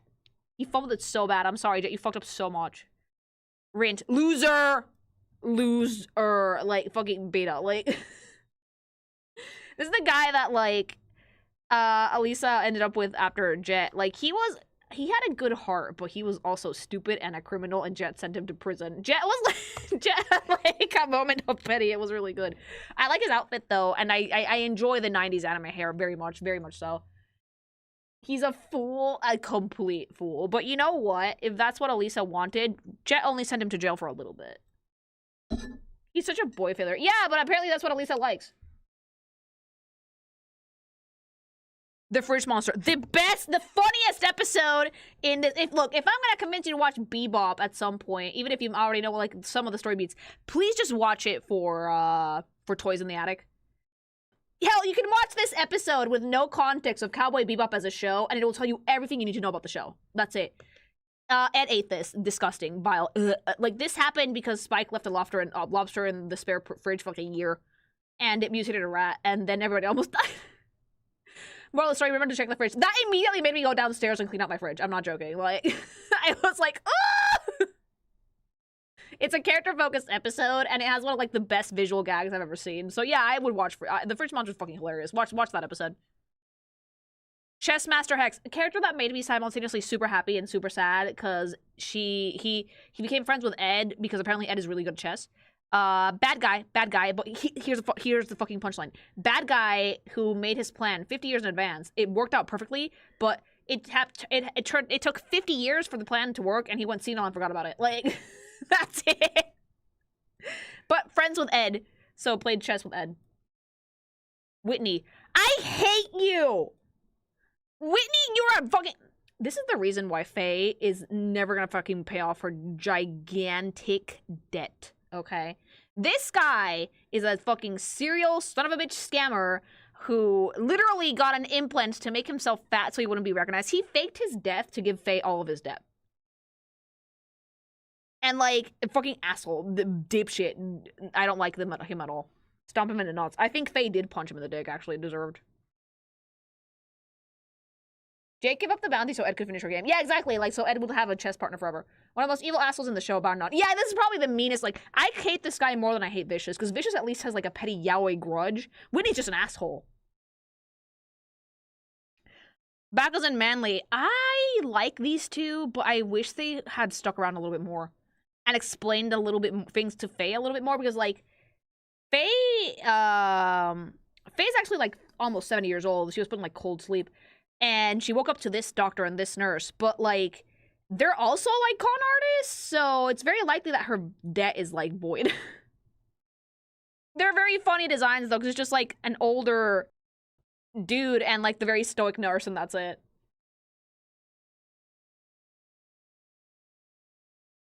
Udai, I actually...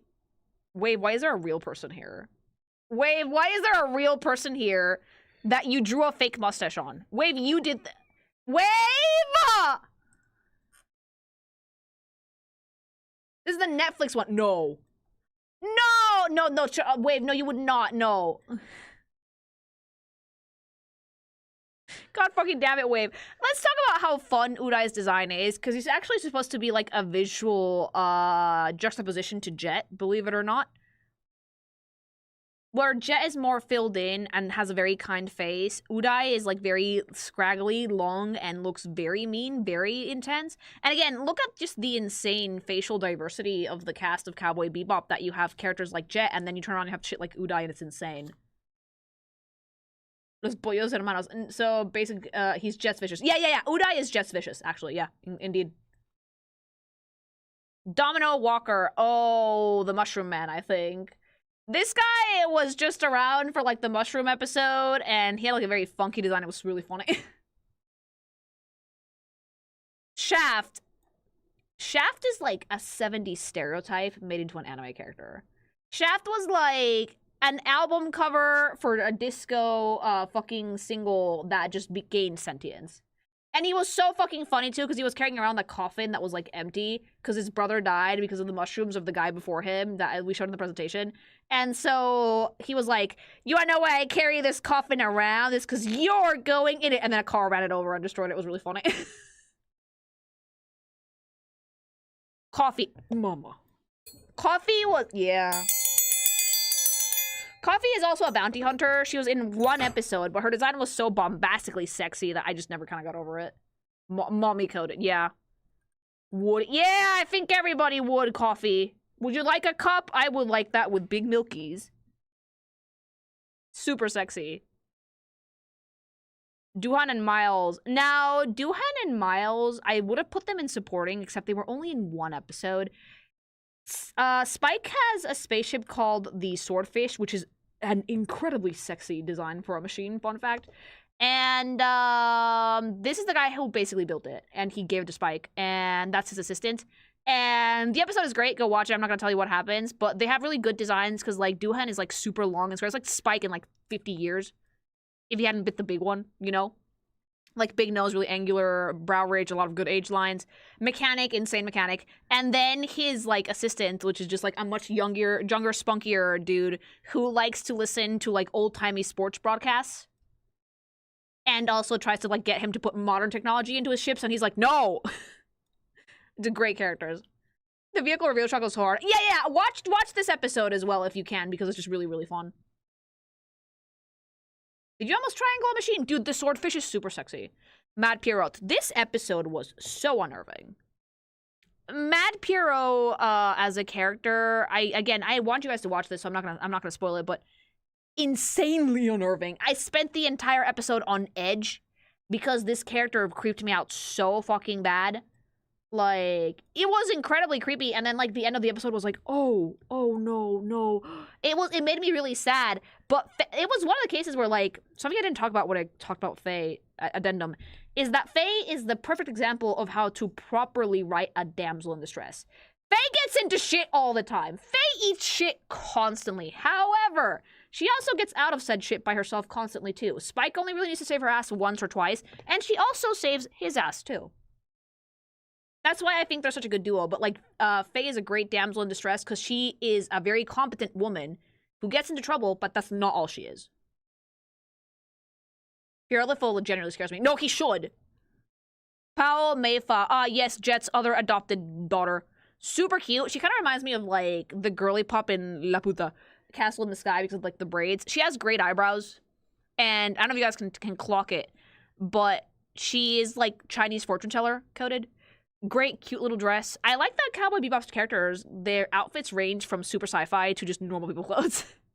Because again, for them, this was not like retro futurism. This was the future. So they thought they were going to be like a nice blend of modern clothing with ultra modern sci-fi things too. So that's why there was like a really good balance. And that's why most of the cities in Cowboy Bebop actually looked like normal cities in the 90s. Because they thought that they were just going to have better technology, but the buildings were apparently going to look the same. Like, energy. I never got anything romantic from this. It was very father-daughter. Oh, yeah, I saw it completely as like, oh, Jet adopted a kid. Why were they shipping her with him so damn hard, though? Oh, because Faye and Spike are assholes and they were trying to fucking poke fun at him. Faye and Spike were like, is this a secret child or is this, like, your new girlfriend? Like, Faye and Spike got kicked out onto the deck of the Bebop while... Well, Jet talked with Mayfa because they were just speculating and were being so annoying about it. It was like, get the fuck out of here. No smoking in the fucking living room. Cowboy Andy, fucking dumbass. This is like the perfect example of like, you are more likely to hate someone who is similar to you than someone who is completely different. Because this is basically a blonde, more stupid, low IQ version of Spike Spiegel. And Spike hated this dude immediately, and Faye hung out with him. She went on, like, a date with him. And with her, like, fucking amazing ballroom saloon dress. Like, oh, so gorgeous. Wait, put up a picture. And she came back to the Bebop and she was like, so this dude is basically Spike. And Spike got so fucking moldy about it. His design is so fucking funny, though, because it's just a cowboy. It's just a cowboy in, like, a horse. And, like, he's not... Does he look like he belongs in Cowboy Bebop? Yes, because of the Cowboy Bebop is a Western. But, like, does he belong in a sci-fi setting? No. In fact, this is what they should have done with that one character in Honkai Star Rail that was, like, a robot cowboy. They should have just done this. It would have been much funnier, like... The horse is much smarter. The horse can ride an elevator.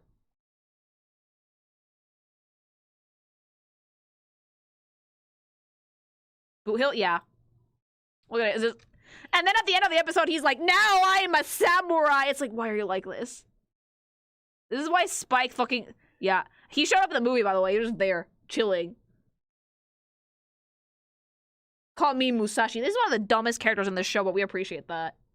Horse is a designated driver. The horse drives itself. Yeah. Teddy Bomber, hilarious character as well. Cause like, wait, why'd you pick this picture? He has like, oh, he has like 5 other outfits, and you just put this one. This was one of the bad guys in the show that I actually ended up really liking because he was trying to like give his grandiose explanation of why he liked to blow stuff up, but he was always interrupted by Spike and Andy. So it was like, dude. Bored LARPer. Oh, yeah. Yeah, we never hear his backstory. We never hear why he wants to explode things. Lee Sampson, a fucking goated character who literally was only a terrorist because he was, like, bored. They annihilated his fucking game, and he got really mad about it, though. Again, look how fun the diversity in Bebop is, because we've seen black guys of, like, every age at this point, and they all have completely different faces. It's great. Was that Goofy? Yeah. Dr. Londes. This one made me really sad. This is the one where we found out that the dog can actually hack stuff, too. It's not just Ed. The dog can hack things as well. So this episode's actually really sad and one of the best ones that the show has, so I want you guys to watch it.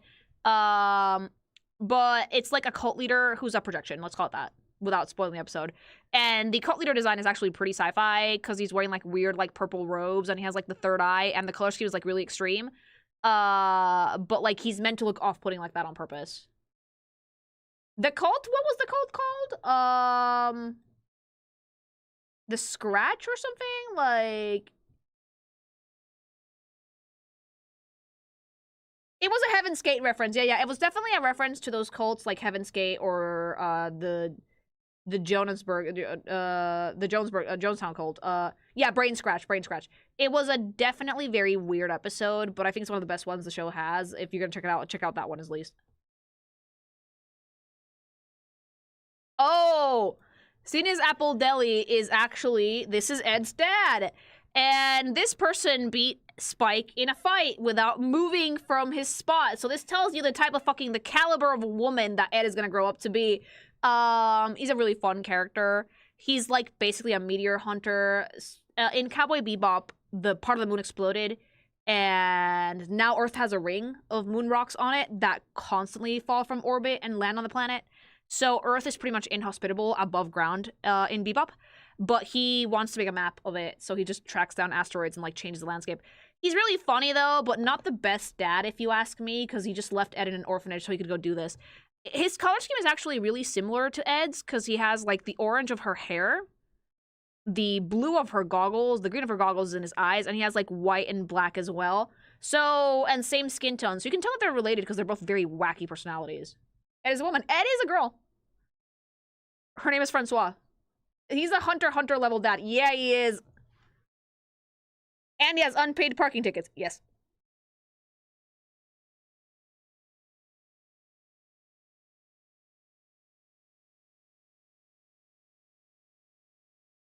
Alright, okay. I want to talk about the spaceships in Bebop real quick. I'm not a fucking product designer or anything like that, so take what I say with a grain of salt. But I can say that vehicles, especially in Bebop, have a fuck ton of personality, and I think that we should talk about them a little bit. Beginning with the Swordfish, this is Spike's personal rocket. I love this because it perfectly encapsulates his personality. It is sharp, it is pointy, it is speedy, incredibly agile. Such a fun ship to look at. In the opening, it shows up a fair bit. And I like it because it actually perfectly describes shaped language. This is predominantly triangular. And it matches Spike to a T. It's a great vehicle. I definitely think that when it comes to sci-fi, making like personalized rockets for characters was definitely the way to go. Because the Bebop is a big ship. But every character had like their own personal cruiser, if that makes sense. And the Swordfish is actually super fucking cool because it just embodies everything that makes Spike Spike. It is fast, it is agile, it is incredibly useful in a fight, kind of old-fashioned, and very much stuck in its past as a vehicle, but fits him perfectly. Like, if I'm gonna compare, like, the ship to the character, you put it next to Spike and it makes perfect sense. Also, it's great because the Swordfish is an incredibly brightly colored vehicle, and Spike's outfit is predominantly dark. It was a racing ship turned into a pursuit interceptor, which actually worked out really well in Spike's favor. Next, we have the Red Tail. This is Faye's spaceship. Faye actually has the very round design language in her personal ship.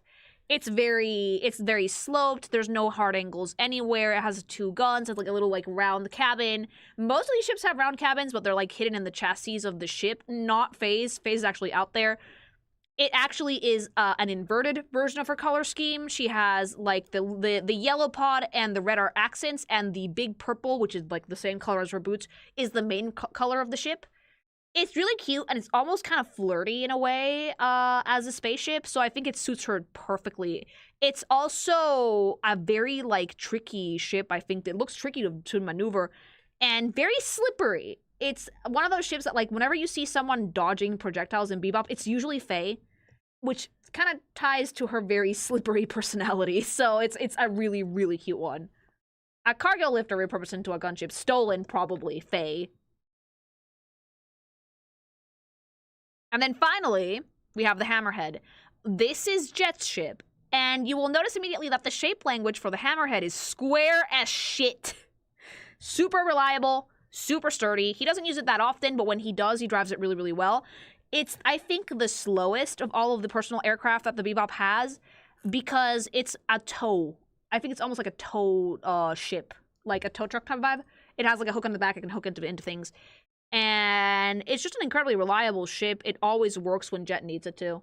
A workhorse type of ship. Yeah, definitely. It fits Jet's personality to a T, though, because he is... I would call him the brains of the group. He's not the muscle, so he doesn't have a lot of firepower. It's mostly just a very dependable little thing. He very rarely uses it, but when he does, it's always to great effect. He's the only smart one, because father... And then, Jesus. Oh, I'm gonna have to fucking try and find a better fucking picture of the Bebop.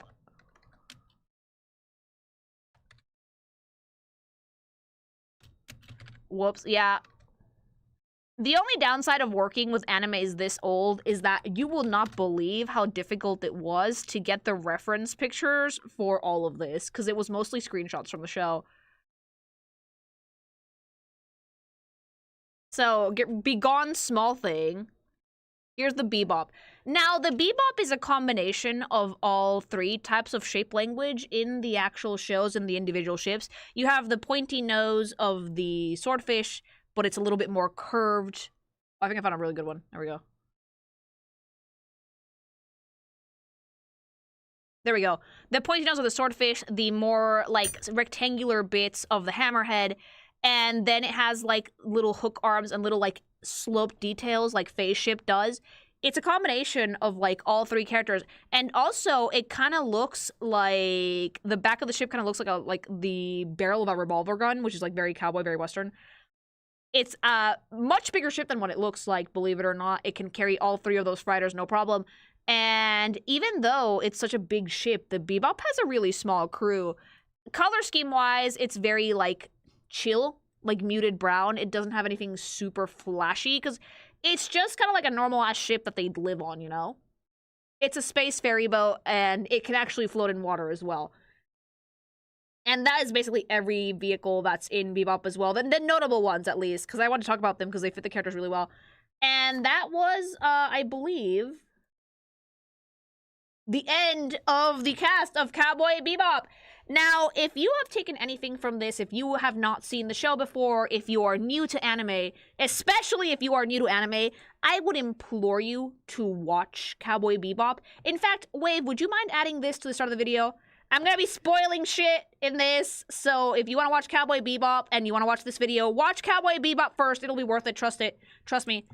Because, yeah, this is a great show. The art style is phenomenal. It's a classic for a reason. It's really funny. It's really heartwarming. It's really sad. It's just really well made. And it has great characters, great diversity, really fun, memorable, simplistic designs. And it's also a really good sci-fi in a very fun way. I highly recommend it if you haven't seen it already. And if you have, rewatch it in whatever dub or sub you want. Because, mama, it's worth it. And they just do not draw girly pops like they draw Faye anymore, do they? Like, she just, yeah, I'm very gay for Faye Valentine. I'm sorry. And yeah, that's about it. If you guys like this video, like, comment, and subscribe. Do you guys want to see me talk about more anime? Let me know which show you'd like me to cover in the comments. And remember, if I said anything that makes you mad, it's just rage bait, mama. Also, don't forget to check out Gamer Subs. If you guys want to have the energy to toss a fridge into deep space, you know where to go, mama. Gamersubs.gg/Kinkymation, or use code Kinkymation for 10% off your entire order. You will be able to drive the fucking swordfish like a pro if you fucking use this shit, bitch. It's so tasty. It's 40 cents per serving. At 100 servings per tub, you cannot get a fucking better deal like that.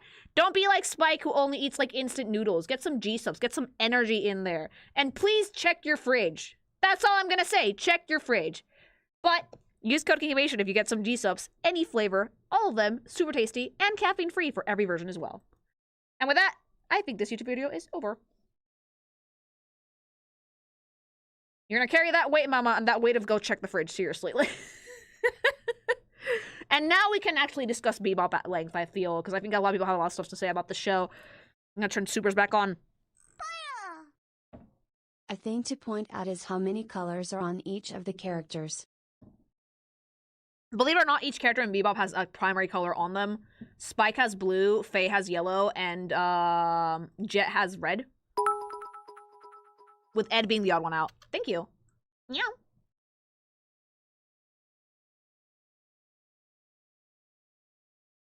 I've never made a sci-fi series, but how would I go about designing hero ships for MC of the series? Spike I is have to do some literally research. that guy. I love him so much. Spike is a dipshit. I love him. I've never actually designed vehicles for anything. Usually my husband is the one that tackles the mecha aspects of things. Like for Magical Miss Lucy, for Jack's ship, we mainly go based off like cows. Jet's VA Bo Billingsley was original Barrett. Fuck yeah, thank you. We basically use like cuts of steak and like cows to design the tech that Jax uses. I just make the really doofy little robots. Sci-fi and machinery is not my strong Hey suit. Lily, why does he look like Iroh from Avatar: The Last Airbender? Because Jet is Iroh before he retired. Thank you. I know a lot of artists that refuse to draw mechanical or mecha stuff. I don't refuse to draw it. I know how to do it, but like it's not my personal area of expertise. I'm better at people. Lily, predictable as the sunrise. Yep. Kinkymation. Yep. Not like any of us can judge, Yeah. though. No one can judge me on gaying out for Faye Valentine. I'm sorry. Faye was one of my first anime crushes as a kid, possibly the catalyst for my subconscious interest in toxic women. She is super toxic, but she's great though. I love her. Thank you. Faye, the lady that should have come with a warning label. Faye needs Eyes. like 50 warning labels. Faye needs like a fucking like bad bitch tattooed on her forehead. Thank you. I love the kind of woman that will actually just kill me.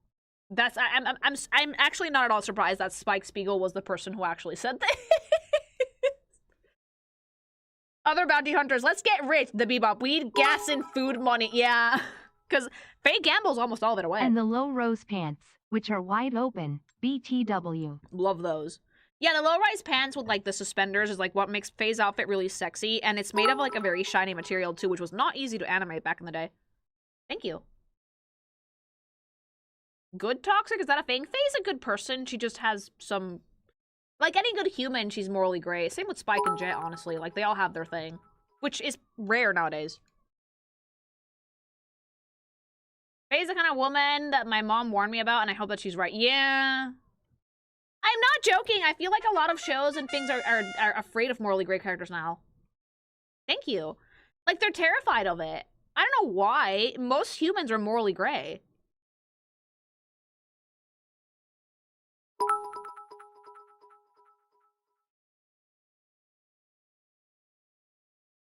I do find it funny that no matter how much good comes to the Bebop crew's way, they always end up broke at the beginning of every episode. It's hilarious. That's actually something that I find a bit frustrating, because you know it's only because of the narrative.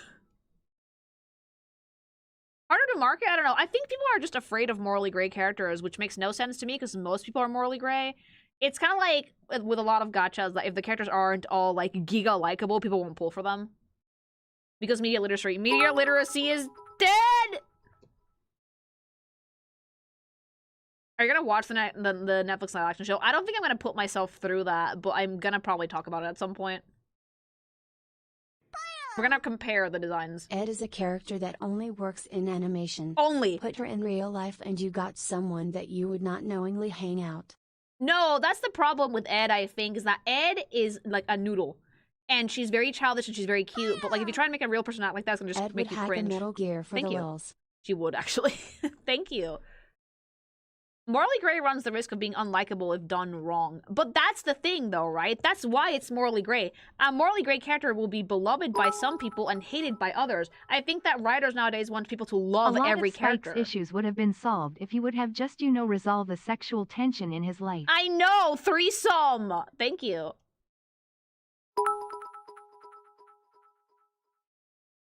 Hey, so, do you plan on doing a video with your earlier Pokemusu? Yeah, I I'm do. excited for Machamp, because I think they're pretty cool. I do, but I'm reworking the designs, if that makes sense. I'm almost caught up with my art debt, so I can finally do it. That's why we have Three Houses Discords, because all of the lords were morally gray, especially Edelgard and Rhea. Yeah. Like, that's why there's Discords. Because, like, depending on how you consume the media, the character is good or bad. One old man, Joe Beam, sadly dies in brain scratch. Oh, I didn't even notice that! I love the old men, though. Thank you. Art debt. Dude, I'm almost cleared it. I have 2 days left. 4 illustrations left. I'm doing like 3 a day. But 3 is like... 2 is the basic I need to do, and then the extra is the thing that I'm using to pay off the debt. Have you seen the latest Genshin video? I haven't kept up with Genshin in ages, so no. It's kind of like Catwoman, or at least that's the vibe I get, yeah. Hakim is based on a guy with the same name in Bruce Lee's movie Game of Death. I love played that. by an NBA star. The show has a lot of Bruce Lee references. I mean, yeah, of course it does. Look at the choreography. Like, if you see how Spike moves, yeah. Thank you. Reminder: Lazarus directly referenced Breaking Bad. Yeah, and again, Lazarus was a show that was made by the same writer who made Cowboy Bebop. And I think people saying that Lazarus was just Cowboy Bebop again just did not watch either show. Because they could not be more different. Thank you. That's the point of a morally gray character. It's 50-50. Exactly. They're not meant to be likable by everybody. That's what makes it fun. What about the outfits that Faye wore? Like her bikini, and the dress she wore when she got captured? I love Faye's outfits. Or even her dealer uniform. I love all of her outfits. She looked great in all of them. Thank you. How much do you need to pay the art tax? Worst Ugh, thing a you lot. found while cleaning your fridge? The weirdest thing I found while cleaning my fridge is mold. I've never found anything worse than a bit of mold, thankfully, but like it's just horrible. And it will happen to you, children. If you've ever fucking lived in a house by yourself and you think, Super oh, that's Robot not gonna happen to me, Wars it T will. for the Cowboy Bebop cast. Thank you. If you think, oh, I'm never gonna let food in my fridge go moldy, it will happen to you. It happens to all of us. Do not feel bad. Learning how to manage how much food you're actually In eating, an especially in a AU bigger household, is Spike difficult. wakes up on the couch bandaged up again to face humming. AU, sadly. I think he bit the big one. Thank you. Mold claims all food eventually. Yeah, do not feel bad. One of the first lessons I learned about living in this country is that, so, bread here in Spain, it's not made with any preservatives. They just fucking make it fresh.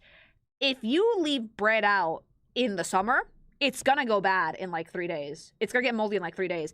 I actually put bread in the fridge here. If I buy myself a loaf, I put it in the fridge in the summer. In the winter, I don't. Because if you don't, it's gonna go bad immediately. Because it's like humid and gross over here. That's how it is in all of Europe. Yeah, there's no like fillers or preservatives in food here. So bread is just bread. So genuinely, if you've never lived by yourself before and then you discover something alive in your fridge, don't feel bad. It happens to the best of us. The humidity is a real kicker. And I live in a place that has humidity that goes from 50 to like 80 depending on the weather, so...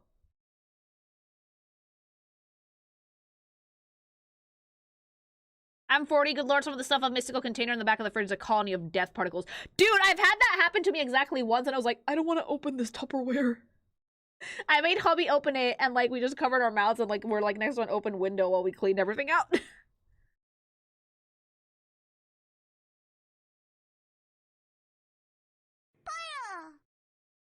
Stakes with Vicious is that he'll hunt down anyone Spike associated with, which means Faye, Jet, and probably even Ed.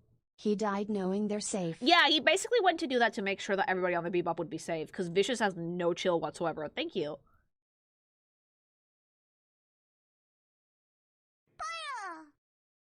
Do not just think you can cut off the moldy parts. The entire bread infected if you see mold. Yeah, that's actually basic food safety. If you see like a bread with mold in it, it's everywhere in the bread, throw it out. Thank you for that, Beekeeper. That's a good advice. When I was 21, I forgot a restaurant hot dog in my fridge for about 2 years, and when I cleaned it out, it was like a Last of Us clicker bomb went off. 2 years! 2 years! How in the fuck did you leave a hot dog in the back of your fridge for 2 years? I cleaned my fridge out like... I used to clean it out every, like, month, but now that I'm pregnant and I have to be really careful with what I eat, I clean out, like, every 2 weeks. 2 years! But thank you for the super. Sir, how are you alive? Yeah, you would have probably recreated the episode really quickly. I was lazy and it was in the back. Dude, cleaning your fridge is such a hassle, but you have to do it. Once a month is insane. I clean it way more often now that it's like hot out. But like, here's the thing, right? When I say clean my fridge, I mean deep clean. I usually take out all the stuff and like wipe stuff down and check for food that goes bad like once a week. But deep clean the fridge, I used to do it monthly, and now I'm doing it like twice a week. Like with like actual like super disinfectants and shit. Before it's just checking for any food that goes bad, tossing it out and just giving things like a very casual little wipe. But the deep clean of the fridge should happen like every week, I think. Every week or every 2 weeks. It also depends on how much produce you have in your fridge and how cold it is. In the summer, you should probably be cleaning that shit more often.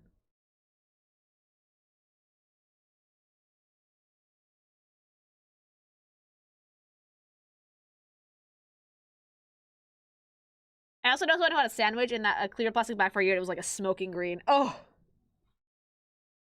But like, again, don't feel bad if food goes bad in the fridge. It happens to the best of us. I'm better about it now. Yeah, that's good. I'm better about it now, too. Because, again, food management is one of the hardest things to do. Especially if you live alone. If you're by yourself, it's not that difficult. Because you buy the stuff that you know you're going to eat. But, like, I live with another person. And then it's going to be 2 other people, actually. And I have to manage my food and how much I'm going to cook. And kind of like, it's kind of like guesswork, I think. Because, like, you don't want to end up buying too much food because then that's a problem because things go bad. But you also don't want to buy too little. And people in Europe like to do the thing where they go grocery shopping like every 2 days. I'm so used to just buying what I'm gonna eat each day that food rarely goes bad. I meal prep because I'm so busy, so I make like a big batch of rice or like a big batch of pasta, and then I just like do different proteins every day depending on like the day.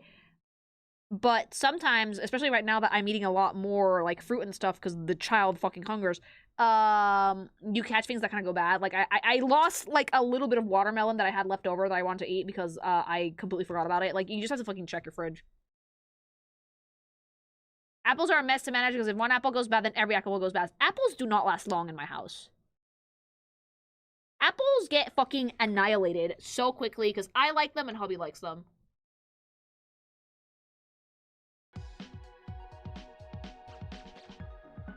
Sounds like a lot of planning. Yeah, and if you don't live by yourself, it's a little trickier. Like, my mom was great about it, now that I remember, that she was always planning food for the week. She did like on like Mondays, and she always managed it really well. Things rarely went bad in my parents' often house. Reminds me of Grendel's Moloch skin. You remember what it looks like. Or rather, tastes like. Yeah, thank you. Oh, I had some Pink Lady apples the other day. They were delightful. But right now I'm on like the cherry hunt again because I love them so much. They're so tasty. And like cherries are only in season in Spain for like a month or two in the summer, so when I see them, I pounce on them. My cherry soda was really good, but I think I'm just gonna eat them straight up.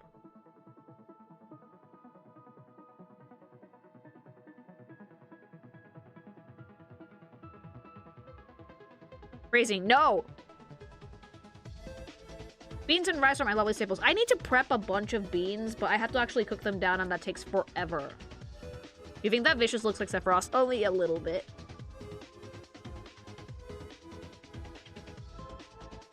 I tried to grow a cherry tree, and I found that you need a really long winter for cherries. Does anybody know how to grow a cherry tree? Because I want to try my hand at it. Summers here are long, but winters are also decently chilly, but they don't frost over, so I might be able to do it.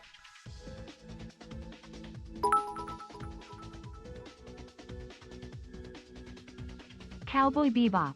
Avatar: The Last Airbender and Ghost in the Shell convinced me to go into creative writing. Yeah, they're really good. Those franchises changed me as a person and expanded my perspective on character storytelling. That's what art should be for. It should be like inspiring you to make your own thing. Lots of maintenance though. Oh, I kill every plant that I touch. Do you have any soccer opinions on Spanish games just today? Oh, we played today? Did we win? I don't keep up with sports usually. Faye breaking down having to watch Spike leave, maybe realizing she had feelings for him at the end still feels like a gut punch at the end. I know. It made me so sad, but it was kind of like a really good ending though. Thank you. It was a draw. Oh, not surprised. Thoughts on the girls of Toho? What about Trigun? I've never really seen many girls in Toho, believe it or not. Because it's like so niche over in the West that I've barely seen art of it. 0-0 against a team that has never played in the World Cup before. Oh, dang. Meow.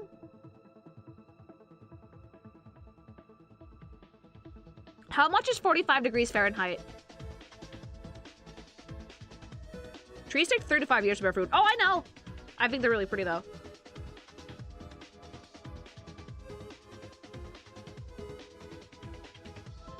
At least Mexico won. We better have 7 Celsius. Oh, that's actually very doable here, I think.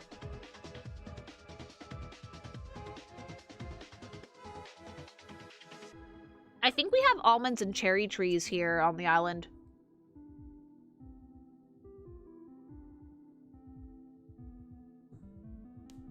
Yeah, Mexico won their game, which was surprising, but good. It's gonna take years to start making fruit even if you get a good sized sapling. Why are you people trying to discourage me from living my dreams? Although most of the cherries that I get are from Valencia. Maybe do peaches, they fruit faster. I do like peaches. I told you guys that like I'm redoing like my patio, right? I'm gonna be able to get wisteria plants up here. I have like a little like pagoda, gazebo, something. A trellis, I think, that I can use to grow plants, and the ivy on it is like super dead. So, and the actual like trellis is kind of like lopsided.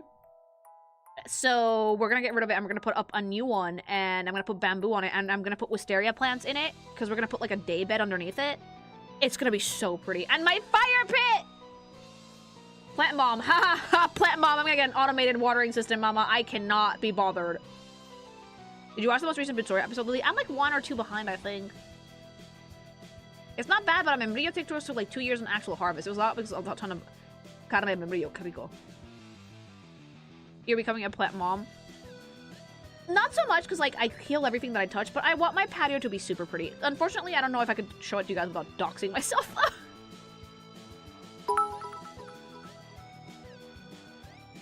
Millie from Trigun is cute, and you can't convince me otherwise. Sounds sweet, thank you.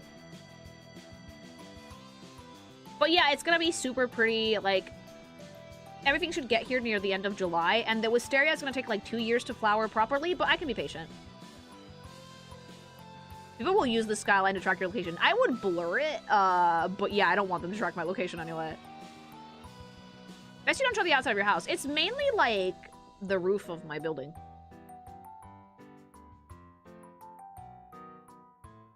But yeah, I don't think I could show you guys. I could probably show you individual pictures of my furniture, though. Not like a full scope shot of the patio.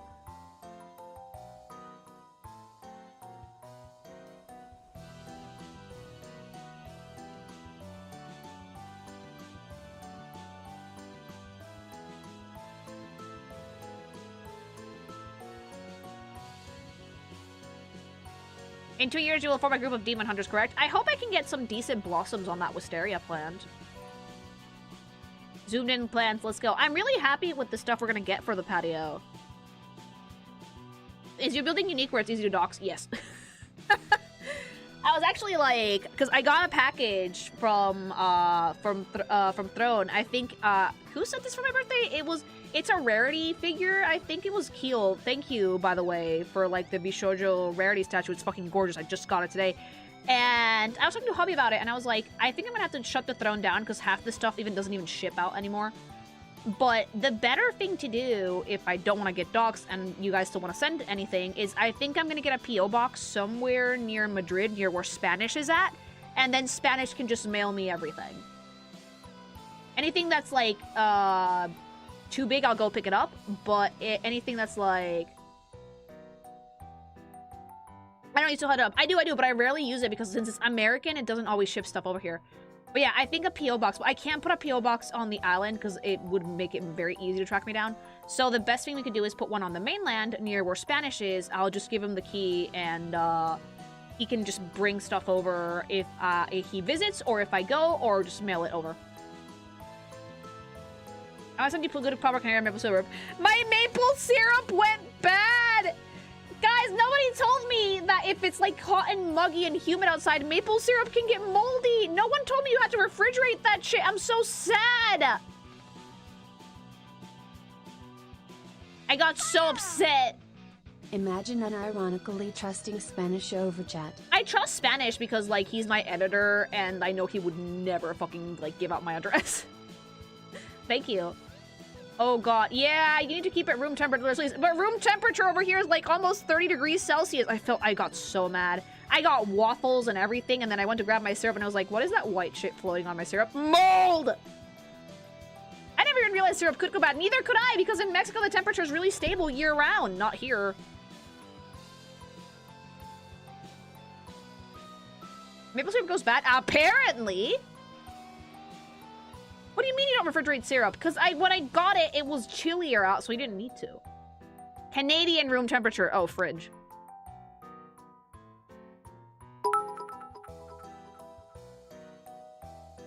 I did get you gifts from Throne, but the Bishojo wasn't from me. It was from King Xanadu. Ah, yes, thank you. I had actually gone in to share, to check, but thank you. Thank you, Xanadu, for the figure. I haven't opened it yet, but I'm so excited to. Also, now I know for a fact that if I order anything from Solaris Japan, it will get taxed.com.org. But for that tax stuff, I think I'm just gonna, like... I'm just gonna, like, slide money to Spanish to, like, he fucking takes care of that for the P.O. box. 20 Celsius max. Oh, that explains a lot. It's not supposed to mold. It's like 80% sugar. Oh, and one more thing.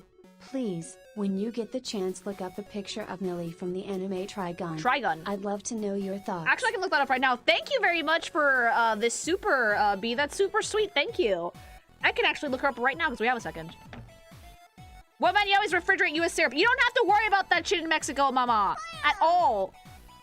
I missed the DC Allies stream, but I wanted to ask, since you've gone over Marvel Rivals, said you wanted to go over MHA designs at some point. Have you thought about going over the designs of My Hero Ultra Rumble? Maybe at some point I will, yeah. Thank you. Millie from Trigun. Oh, this is old school anime then. I'm trying to find a good picture though, because with a lot of these old school animes, there's not a ton of like full body renders.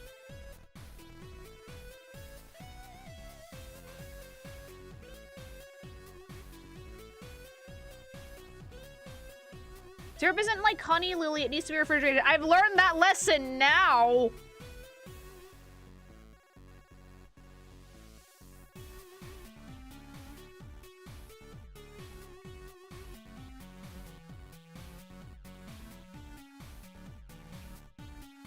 Yeah, honey's fine at room temperatures. Honey never goes bad.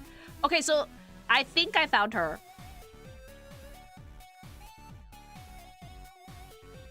Like, this is about the best screenshot that I could find of Millie from Trigun.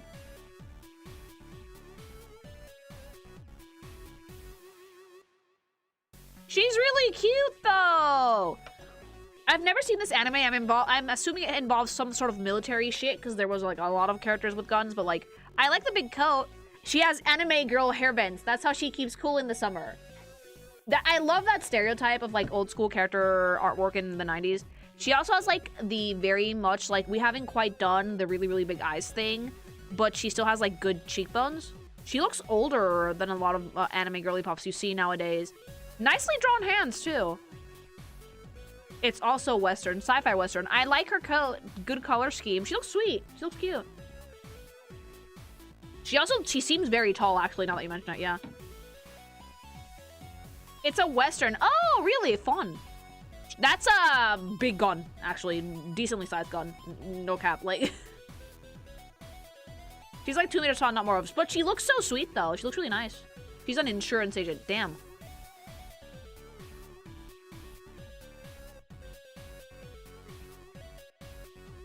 She's big girl. It's a non-lethal gun. You cannot show me a gun that looks like this and tell me it's not lethal, chat. The gun weighs like 98 kilograms. No. But she looks sweet. She looks very cute. The IRS is coming for your kneecaps. I'm catching up with my art debt. Hopefully I can actually suss that out this week. Because, like, I'd been stuck in, like, the safe for work slog for, like, a week and a half, like 2 weeks, right? But now I'm entering the sex part of the comic that I'm working on. It's easy breezy now. Easy fucking breezy. I draw sex like I breathe. I have it down to a fucking art form.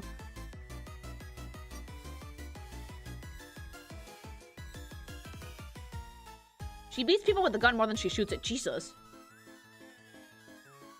Ew, safe for work, yuck. You need it for setup. And it was like, it's for like a brand new series too. So like, I had to do research. We had to do character design. I think you guys are gonna like what I cooked for it though.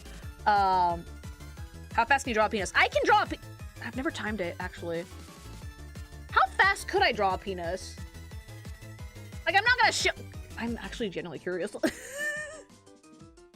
I'm gonna time myself later and I'll. I bet you I could draw a penis in probably less than a minute. But, like, how detailed do you want it? Because, like, if you want, like, a very basic, like, fucking. There's art style for penises, too. You can draw, like, a very basic ween. And then you can add, like, more details and wrinkles and things. Like, how detailed do you want that dong? Because, like, mama, that depends. Do it for the Patreon. Lily gets a fansly. Why? Here. Is Nicola actually one OC of yours? Yes, she is. If not, where's she from? No, Nicola's mine. Nicola's mine. Nicola and Boros are my OCs. I'm very happy that so many of you guys liked her on YouTube. I might have an extra bit of goodies for Nicola and Boros. A little, like, epilogue to the first chapter. That I might post later. Cannot post it on YouTube though because it's smut. Wilson helped me make it. I think you guys are gonna like it.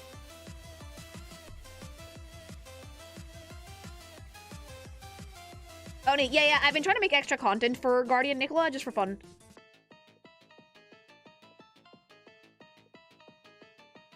As detailed as you would put in a comic. I think it'll take me less than a minute.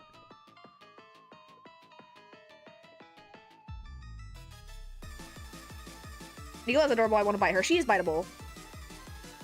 But like, I think I'm having a lot more fun with character design stuff now because like I've been consuming so much media. I've been reviewing so many characters that like I have a lot to pull from. But yeah, the series I was working on until now was mainly setup pages and a lot of background work, doing world building for it. It took a while. Man, I'd love for you to do a sub goal for Millie. Or her friend, Meryl. I think that if I want to draw a character like Mealy, I have to watch the anime. If I'm doing comics and stuff like that, I have to watch the anime. I need context. But thank you very much for the super. She looks sweet, though. Trigon is one of those older animes that's also considered a classic, right? Drake draw, speedrun, any percent. I will time myself, I'll tell you guys. Nicola comic has me and my girlfriend on the edge. Oh, yeah, you guys are gonna have fun with that. It's like designed to be like 8 chapters. I might do an extension on the next one. Just a little bit, a few more pages. It's a general been a great time.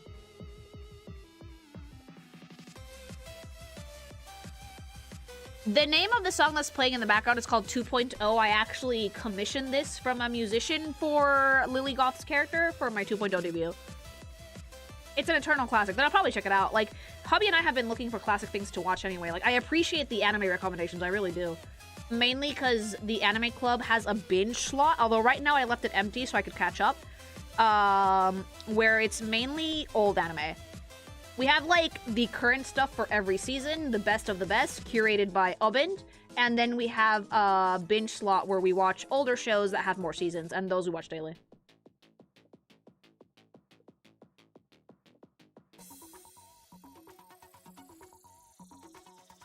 Ghost in the Shell, I'm considering it because I heard so many good things about it.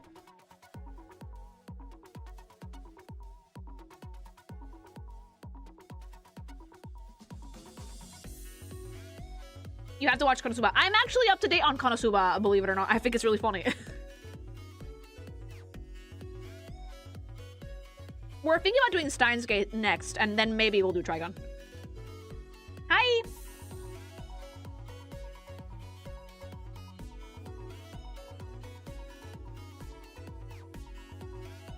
Yeah, Steins Gate has been very highly recommended.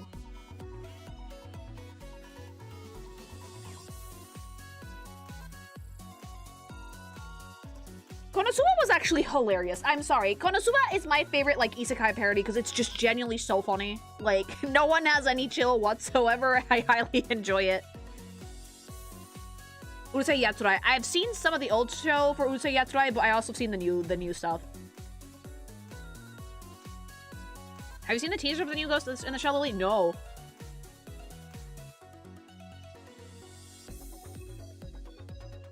Konosuba is actually designed to be funny, though. Like,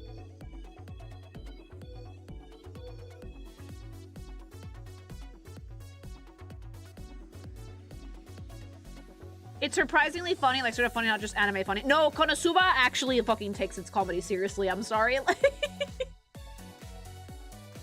I've seen pretty much everything that Konosuba has to throw at you, and there's been so many moments where I've actually had to pause the fucking show so I could finish laughing that, like, yeah, I recommend Konosuba. It is, like, one of those, like, not appropriate to show to a normie as a first anime, but man, it's funny. Favorite Konosuba girl is comedy. I really like Darkness. I think she's terrible.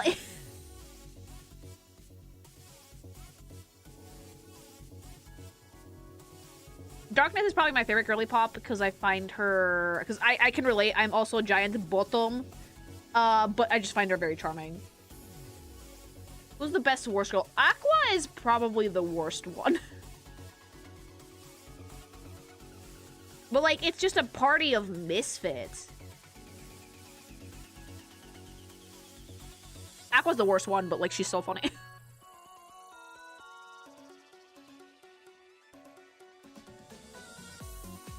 Darkness is such a fucking bottom that she weirds out the villains. Yeah. Utena's kind of wild. Utena, I watched, like, part of the show. I didn't finish it because that was back in the day where I was watching, like, YouTube parts. I'd have to find it again. But yeah, that one's kind of weird. Aqua is the definition of a girl failure. Yep.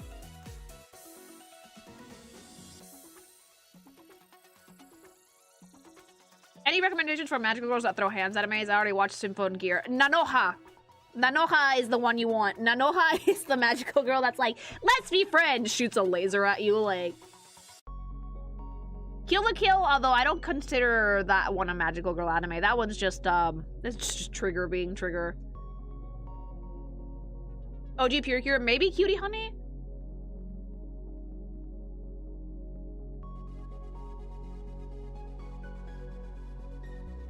Trigger saving anime over here. Dude, when I first watched Kill la Kill, like, I usually watched it by myself in my room, but one time I was on, like, campus, right? I was in college. It was not episode 16, thank God, but, like, I watched an episode of Kill la Kill in, like, the fucking common room, and I was like, I cannot watch this in public. Like, this shit's not safe for work as fuck. No, not the mom scene. No, it wasn't that one. But it was like, oh, fuck, you know? I was living with my grandparents for a little bit because we had just moved and we had, like, no internet. So I went to crash with my grandparents for, like, 2 weeks. And they set up a desk for me, like, in my room and shit so I could work. And I was watching Kill la Kill and it was, like, episode 16. I was like, oh, my God. If my grandma had walked in right now, there would have been so many questions. Like...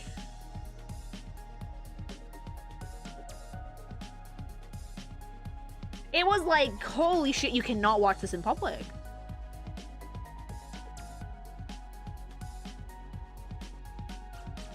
It was one of the first anime that I ever tried and I was not ready for that. No, Kill la Kill is not for the weak of heart. Yeah, no, like... If anything, if you've never seen anything that Trigger has made before, I think I would recommend either Dungeon Meshi, even though it's an adaptation, or Brand New Animal before I recommend any other Trigger things, because, like, Gurren Lagann is weird as shit. It's super fun, but it's super weird. Kill la Kill is just the most not safe for work thing you're ever gonna see in your life. Bromare is, like, gay, deleted gay in a good way. And Panty and Stalking, while not Trigger, don't watch the second season, don't bother. It does have most of the people who ended up becoming Trigger, but that one's, like, not it. We could borrow that segment. Can I show this anime to my parents, normies? We could actually make a segment of that. I'm actually gonna write that down. Like, could we show this anime to our parents / normies? Like, most of them are gonna be no. Darling in the Franxx, Trigger actually pulled out halfway through production, believe it or not. It was Trigger and A1, and then, like, halfway through production, Trigger was just like, we're out. I don't know if it was a contract thing or if they just didn't want to work on it anymore, but they pulled out. Can I show Panty and Stalking season 1 to my mom? Depends on how she feels about sex, because Panty and Stalking is very, like, Western style vulgarity. So it's not, like, completely out of pocket. It's not super anime, but it's also really vulgar. So it depends on how comfortable your folks are with vulgarity. Didn't Darling in the Franxx have a really bad ending? It was weak more than bad. YouTube, did you guys die? I think YouTube died. Hold on. We watched Edge Runners, not to completion. It made me really sad. I also stopped watching Code Geass because it made me so depressed. I should probably pick those back up, though. Finish it. I know.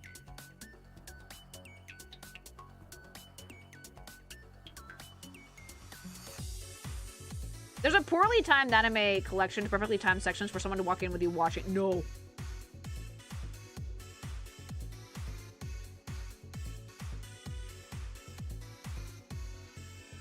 No anime has been left more than that one scene in Code Geass. The one with the fish, or...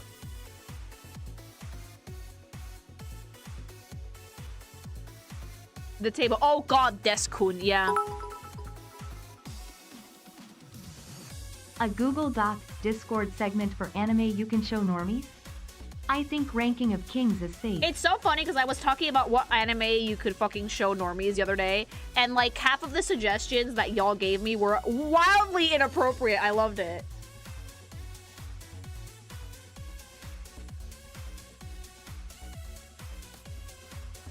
It was like, no, we cannot show this to a normal person.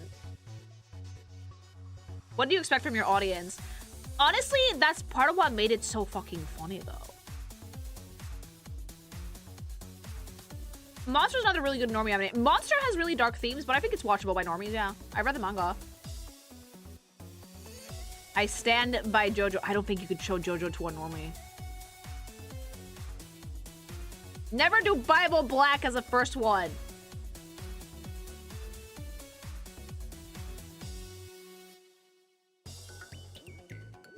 My dad watched interspecies reviewers. What did he say? I'm just so curious. What did he say?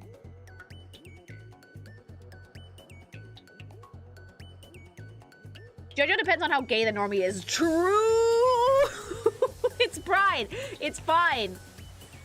The first season is actually pretty tame. The first season is actually really easy to understand. But, like, if you show the Pillar Men to a normie, they're going to question your sexuality immediately. They're going to be like, how gay are you? Because, like, you can all hear, yeah. And then, like, half-naked dudes. So you walk out like, whammoo, and it's, like, fucking dick out. Like, no. What would happen if myself, a beekeeper outfit filled with bees, fused with a necromorph? You would get a B-morph, I think. Thank you.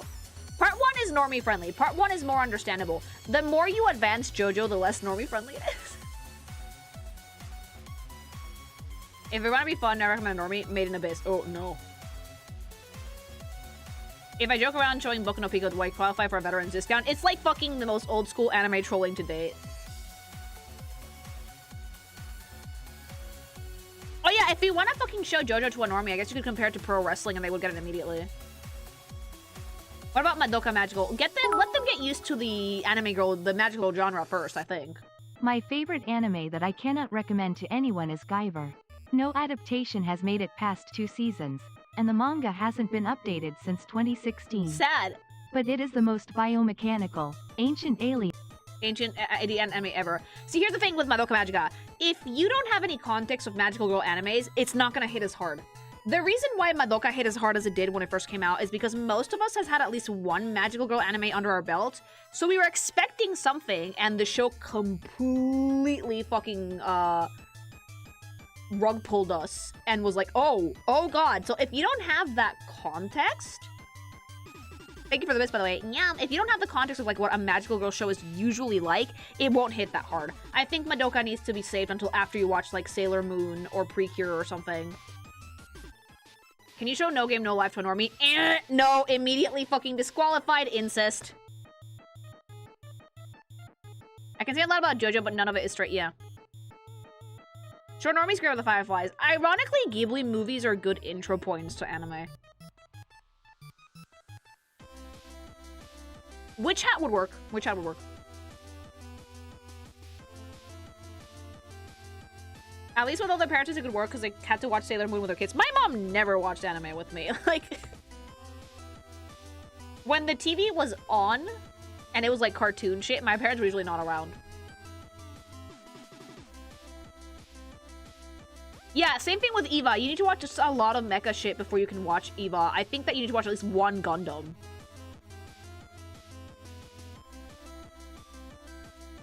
You know what anime I liked? I liked School Rumble, but that one was weird. You should watch more Gundam Elite. I really should. Voltron. Voltron depends.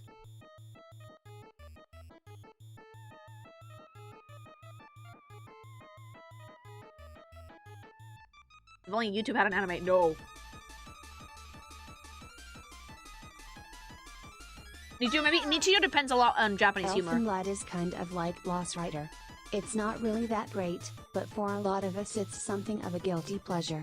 Yeah, again, a lot of that with anime has to do a lot with, like, guilty pleasure. There's some anime that I've watched I felt guilty about, yeah. Thank you. Kill la Kill was one of them, fun fact. Because that was, like, right before I started drawing Not Safe for Work. So, like, Lily Lore, right? I started, like, getting into more manga and anime and stuff in high school, but I did not touch anything, like, remotely related to hentai at all until I was, like, 19 years old. I was that much of, like, a conservative fucking prude of a person that I didn't touch anything sex-related in media until I was, like, 19. And when I watched Kill la Kill, it was before I even, like, debated drawing Not Safe for Work at all, ever. So for me, it was like, oh, this is very scandalous. I was, like, flabbergasted about it. How is that even possible? I grew up, like, super religious family, pretty conservative, like, and now we're here. And now we're here. Scandalous. But, like, my first intro to porn wasn't even, like, real people. It was, like, it was hentai. And then, like, you watch actual people doing the doing, it's like, well, that's very different. On brand. Very on brand, actually. The pink thing was like, what the fuck is sex? So was mine. Yeah, I think a lot of people's first intro to porn was hentai because it feels safer than, like, watching real people boinking. Like... But there's so much fan service everywhere, and it used to weird me out. I mean, it still kind of does, depending on the foreign service, but still.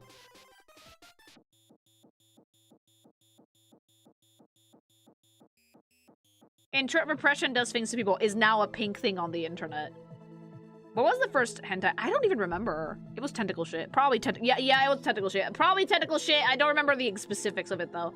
And I remember that like it was like, why is this so hot? But it's so weird. Like, and you know, it just kind of snowballs from there. I actually never watched anime. Okay, I was so scared of my mom finding out that I was watching porn that's why I only read hentai manga. I never watched videos. Because I was so scared that I was going to accidentally disconnect my headphones or something and my mom was going to hear, that I was like, nope, we're not doing anything with audio ever, mama. Like, never. You haven't drawn many tentacles despite that. They're usually very non-con, that's why. I literally was so terrified of my mom finding out that I was consuming, like, not safe for work content that I was just like, no videos. Only comics.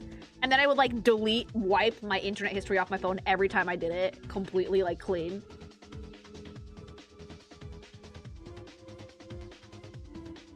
You can do consenticles, but they require a setup.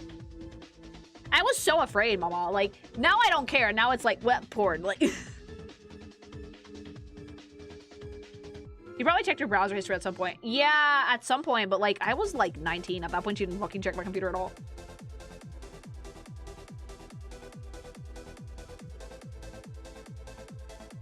Will you ever do tentacles? I've done it before for like comms and stuff. Maybe at some point I will make a tentacle thing, but like, I haven't really thought about it.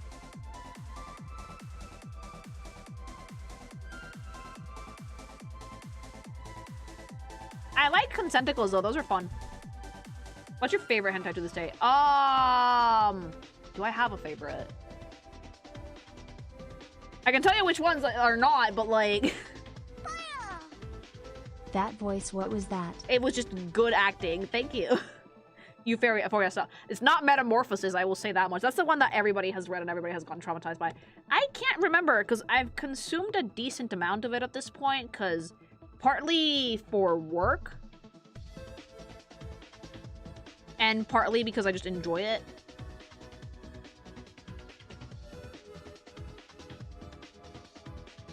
Have you done like impregnation comics with the egg or everything? No, I never done like the egg shot in hentai because I think it's kind of silly. That's not how it works. Like Alfie by Incase. Incase has good shit, but it was not like, it's not my favorite. They have really good stuff though. They finished it recently, actually. By the way, just to clarify, the reason why I cannot recommend Guyver is mostly because all adaptations stop right before the plot kicks into high gear, and the manga remains unfinished. That's really sad, though, but thank you. Sperm is not that fast. No, it takes a while. You just crushed half this chat's perception. I'm here to educate, mama! Yeah, Incase is a really good artist. It's someone you can actually tell that is married, too. I do have one hentai that I really like, which is basically, I can't remember the name of it, but it's basically like a threesome that happens in a library, but it has decently slow pace. So like it goes from like a chapter of like teasing and stuff, like they end up fucking in the end, obviously, but like it's decently slow pace. Is really cute. Meow.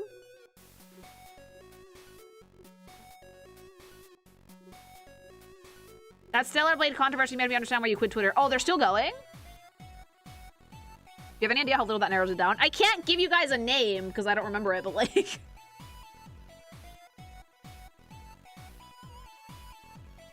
But it was a cute one. I know that one. Yeah, you might know which one I'm talking about. Like, two girly pops. One of them has glasses, I think. Ironically, Monster Girl Quest had a neat story and an actual smart gameplay. Wasn't that one rapey as shit, though? Like, isn't Monster Girl Quest rapey as fuck, though?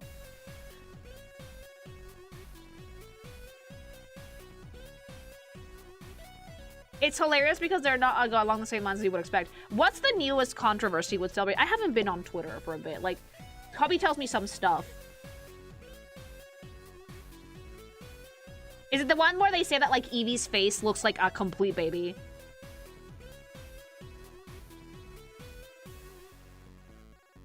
Yeah, is it the new girl has crazy fucking baby face? Because I remember seeing that one. They're still going.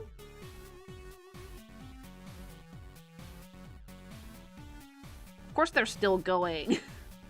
Yeah, her face is a bit too young, though. I do have to agree with that premise. But, like, Eve also had very baby face, though.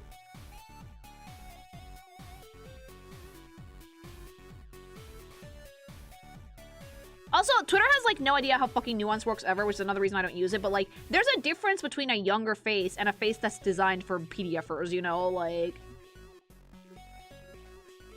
It's because the Shift Up CEO mentioned that Harvest are gonna be, more than the first game. Oh, they're gonna be trash. They're gonna be designed to filth, believe me.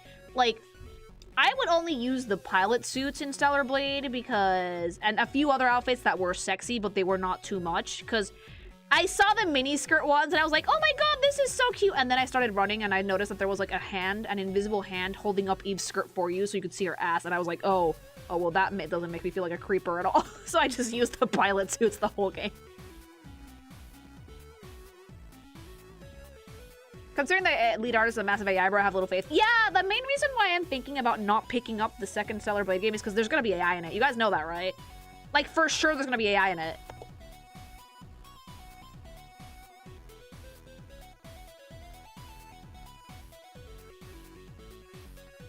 I did not know that. There will... Yeah, no, the main artist at Shift Up is a giant AI, bro. I think he's used AI for some Nikke designs before, but, like, he got a lot of flack on it. So it's very likely that the second Stellar Blade game is gonna have some AI in it. They might not say it openly, but it probably will.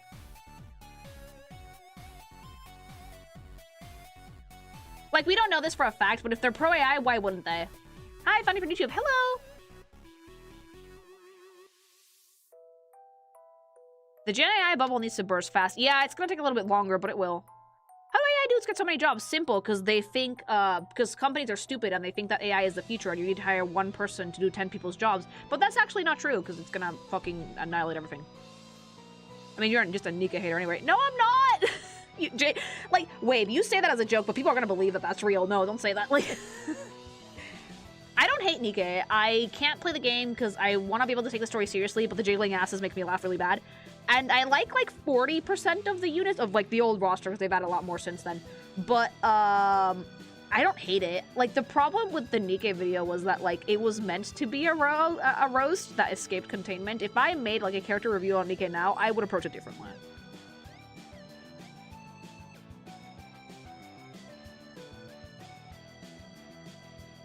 I would still criticize it, but I would not roast it to filth. I would approach it more professionally. But people would still get mad at me anyway, so it's really funny. I sure to the new quest items where the girl ends up on top of your dick bit.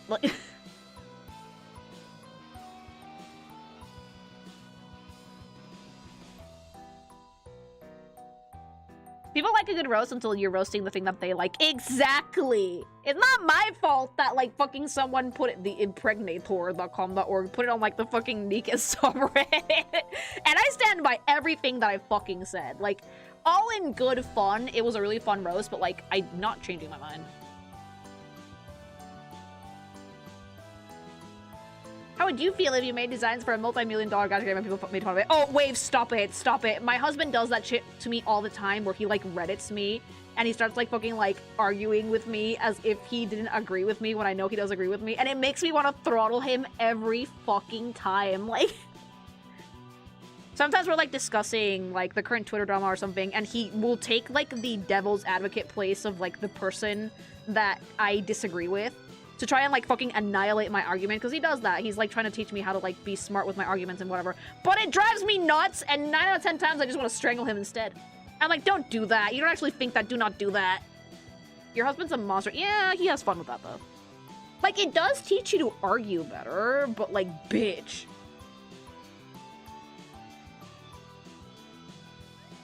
I bet that if I could watch Nikke's story on YouTube, I would probably have an easier time with it than trying to actually play the game. It's fun. Yeah, I don't like it when my friends do that to me. He does like to rage bait a lot, but like the thing with him is that like if he sees that like I'm actually fucking pissed, he does stop. Nika has a story? Yeah, and apparently a really good one. I do love a good roast video. It's my favorite practice. I will roast anything, honestly.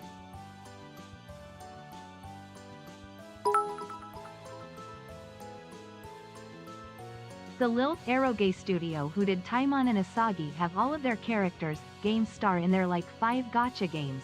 It's become the Hentai Avengers verse to review Lily Gomel. Energy, thank you. Nier Automata is a lot less horny than the fan art made you think it is. Yeah, a lot of these things are a lot less horny than you think.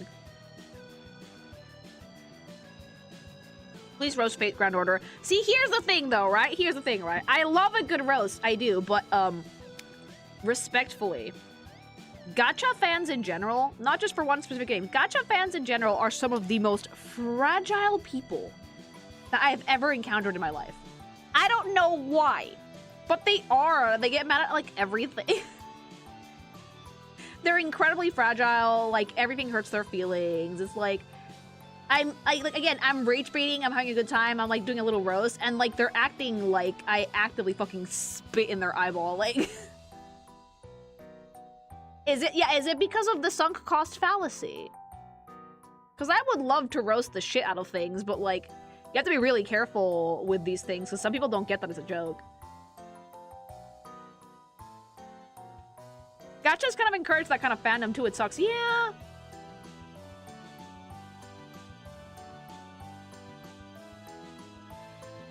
If you ever did the bare minimum to roast anything on Wuthering Waves, we would have to spend weeks banning people coming to stream to say shit. Oh, please, by all means, come say shit. I don't give a shit. But like, even if it's so funny because I could roast it. I could roast it. I could be mean, or I could be hyper professional about it. People would get the same reaction.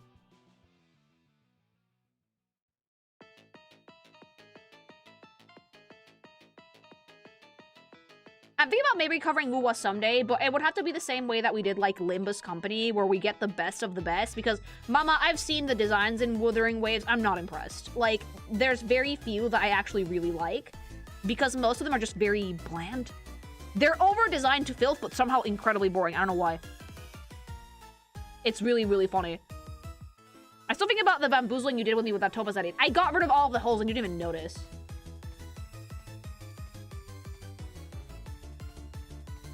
Probably because, one, a lot of gacha fans use their gachas as a safe space to personal escape, and two, they try really hard to justify the money and time they spend on those games. Yeah, but here's the thing, right? I'm not making fun of someone for spending money on gacha. Mama, it's your bag. Do whatever the fuck you want with it. I am making fun of the designs. I think that's a distinction that a lot of people don't get, is that I'm not making fun of you. I am making fun of the game. No, Pokeballs don't exist in Pokemusu. You don't catch them. They're not animals. They're about as smart as a person. What, you don't want the 5 flavors of Chinese dress I showed you today? No. Wuwa does not have Mariachi Sinclair's. It's already inferior. I'm so excited to play Limbus this week, side note. How bad is the fucking backseating gonna be? Am I gonna need to fucking bring in someone else who plays Limbus to mod on YouTube? Like...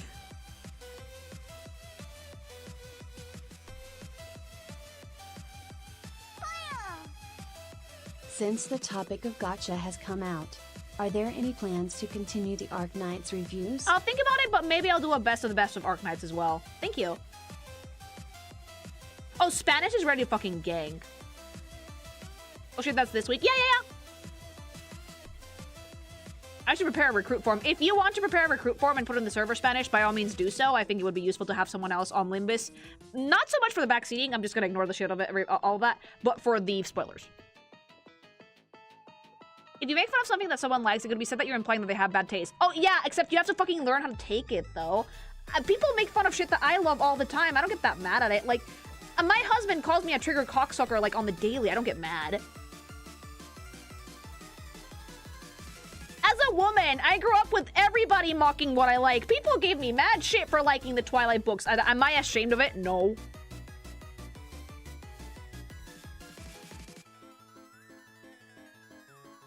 Most of the things that, like, that get really mocked to filth are things that women enjoy. Like, you know, the Twilight novels, Justin Bieber, shit like that. I grew up with that shit. Also, I'm Mexican, I don't care. Like, for me, if I really like a gacha and you tell me that it's fucking shit, I might, like, present an argument as to why I don't agree with you, but I'm not gonna get mad. Like, whenever I was, like, super into 14 and, like, fucking drawing Emmett Silk railing my wool every day, hubby would make fun of me. I didn't give a shit. Like, I just kept doing it. Lily, what? Yeah, I read all the Twilight books, and I like them! I like them! And I am not going back on that. They were good for the time, and I was, like, a teenager, and I had a lot of fun with them, and I would reread them, because they're a good time. They're, like, they're a fun time. They're not, like, great books, but they're fun. I also like really bad Adam Sandler movies, so, yeah. Like, Grown Ups 2 is in my rotation at least once a year. Recently saw another streamer reminiscing if all horses were horse girls and we ended up with Trojan Usamume. That sounds fun, actually. Thank you. Did you like the part where Jacob falls in love with a baby? I reread that bit like 5 times. I was like, wait, what? It's also, it's not falling in love with a baby. It's imprinting on it. You don't understand. He's not in love with the baby. He just wants to take care of her. He'll fall in love with her when she's older. It's such a weird book. It's such a weird book. I couldn't even fucking do that bit seriously. It was a very strange book. I had fun with it though. That's somehow worse. Yeah, it is. It's just like a 20-year age gap, like 18, but yeah. I'm surprised your parents let you read Twilight. My mom had no issue with it for some reason. By that point, I was old enough to pick the media I want to consume, and like, my mom wanted to try to control what I read and stuff, but my dad was like, let it go, dude. Cause she realized that like Harry Potter was like satanic and shit. That's another series I will not apologize for liking. Fuck off, I'm a giant Potterhead, I love Harry Potter. And she was like, you shouldn't read Harry Potter, Lily. And my dad was like, let it go, dude. Like, she's like, by the time book 7 came out, I was like in junior high. My dad just handed me like a British version of it, which I still have. It's back in Mexico. And my mom gave him like the stink eye, and my dad was like, what? She's like 17, leave it alone. The CGI baby. I never saw the last Twilight movie. I did not like the movies because they skipped so much of the books. Twilight, yes, and Pokemon, no. Again, by the time Twilight came out, I was old enough to consume my own media, so it didn't really matter. What do you mean the British version? Oh, like, my dad went to, like, England for a business trip and he just got a version there.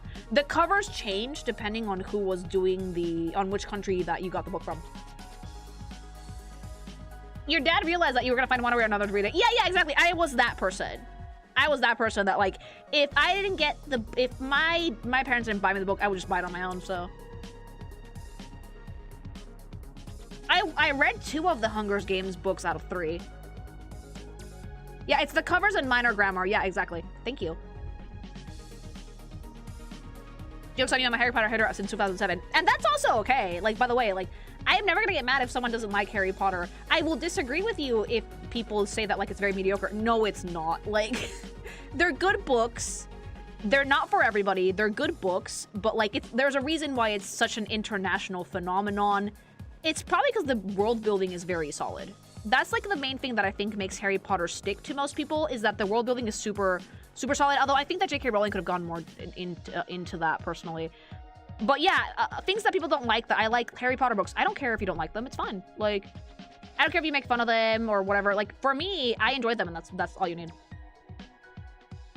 I never grew up with Harry Potter, to be honest. And you know what? Some people did and some people did. I did, and I enjoyed myself.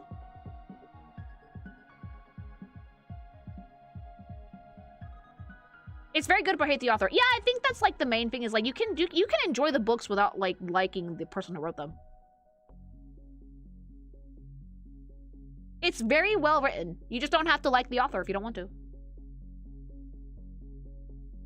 Dobby is a blemish upon man. Well, that's...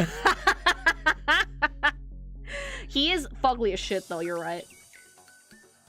I grew up with Potter. I love the books. Yeah, like, I think that the main difference is did you grow up with Harry Potter or not? Because if you read it when you're older, you might not like it as much. Hubby gets endlessly frustrated because he likes the books. We've been doing audiobook versions of them. But he's like, there's so much more that Rowling could have done with the world building for Harry Potter, and she just did not use it.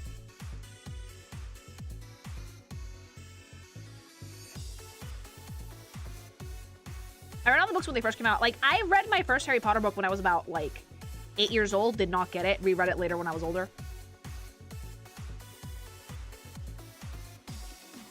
I bet the new series will fix that. The new series is gonna be terrible. The new series is gonna be god-awful. I can already tell you this. Like, hubby watched some of the Harry Potter movies, not all of them, and he still thinks that Quidditch has, like, Mario Party rules, and I agree with him. But he enjoys the world building, I think.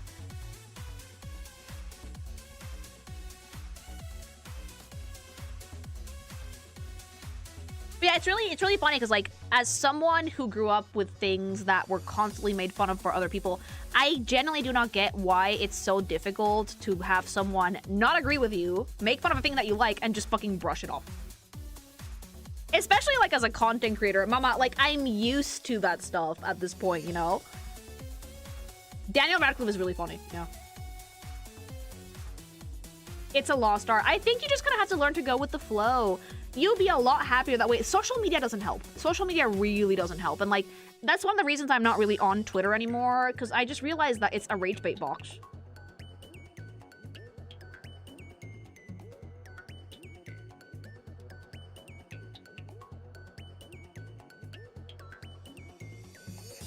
Engagement and money is around my... Yeah, it's because of the engagement bait, I think. It's mostly bots, I think. I don't think that there's very few real people on Twitter now, yeah. Like, very, very few. Yeah, it's high school bully energy. It's mean girl energy. Like, it's just bad. It's a hate shit pool now. Yeah! It still hurts to see your favorite series ruins. Now I know how Star Wars fans felt when I watched the second season of Panty and Stalking, and it was like, oh, what did you guys do to my son, you know? Banner is the only thing keeping me on Twitter. I very rarely get art on Twitter. It's mostly a lot of drama. The dead internet theory is strong on Twitter. Yeah.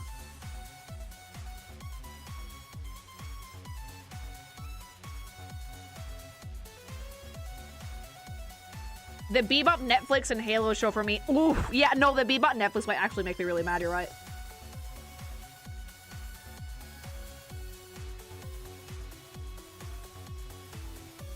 Yeah, I think that, like, Oda saw what happened with the Bebop Netflix adaptation, and he was like, not my show, bitch! So that's why the One Piece one was actually really good.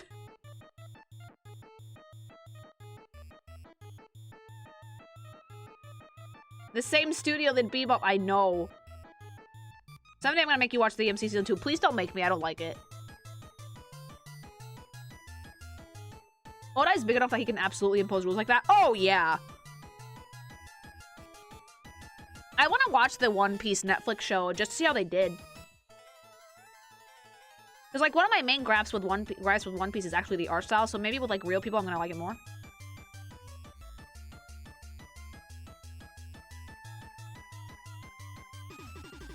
You have to watch the MC2. No, I don't want to.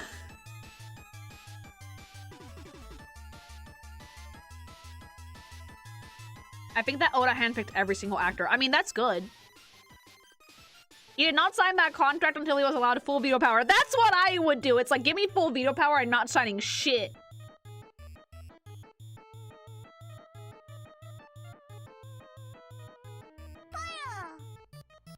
Most people make it their whole personality so they feel attacked when you call something they like bad. Yeah, but, like, here's the thing, though, right? You shouldn't make it your whole personality. It's completely fine to enjoy something. But, like, it's so different to make it your entire identity to the point that, like, one piece of criticism shatters your reality. And maybe I'm just weird because I'm an artist and I consume a fuck ton of media, but there's lots of things that I like that, like, people make fun of and it's fine. I think it's also because I'm a girl. And since I'm a girl, I'm used to people making fun of shit that I like. Sorry Lily, but Bebop Netflix might literally make you angry at what they did to the cast characterization, especially Victor. It might actually make me mad. Yeah, it might actually make me mad. Thank you. Oda said it happened his way or not at all. Yeah, that's what I would do.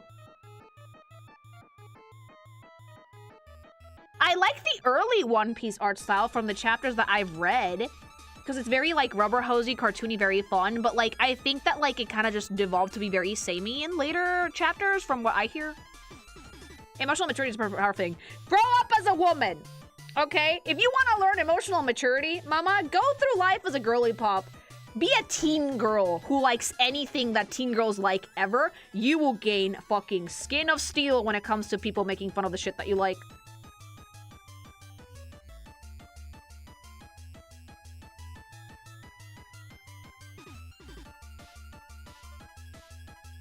Sure, let me reincarnate as a woman. Yeah, just do it. But again, yeah, it's because I'm an artist and because I'm a girl, and like, since a lot of the shit that I used to like got really made fun of, I was like, man, I don't care. I'm going to enjoy my thing. Thank you very much.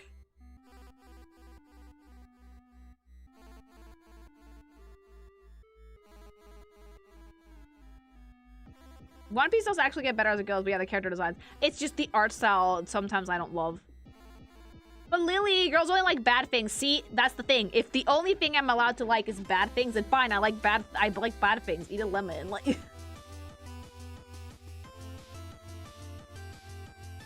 every time I hear that someone doesn't like something, I get kind of happy. Like for me, it's just like just enjoy your thing, dude. Like who cares?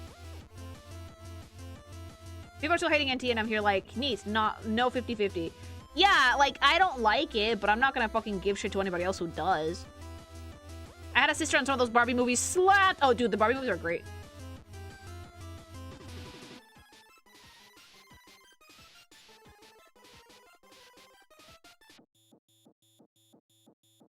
Do you like bad things like baddies? Yeah, I do. I like some bad things because, like, they're just fun to watch. Persona fans don't like a damn thing. Yeah, Persona 6 is gonna be fun. Boys love bad things too. Funny how they protect. Yeah, they do, but like they're not. See, here's the thing: boys like cringy / bad things too, but no one makes fun of them. That's the difference, right? It's not as commonly made fun of. Whereas if you're a teen girl and you like something and that something happens to be hyper popular, people will go out of their way to shit on it. That's the difference. So guys aren't used to people hating on the shit that they like as much. Need to put the whole fan base in cages for every fandom ever. Boys are held to a lower standard. Yeah, for girls, if you like something that's gonna get made fun of to filth. Breaking Bad is male Twilight, changed my mind. Oh my god, is it? I'd have to ask Colby, because I haven't seen it. What do you mean? Women have mocked dudes for playing video games. Yeah, but not everyone. Women have made fun of guys for playing video games. It's not a men make fun of women or women make fun of men. It's everybody makes fun of it.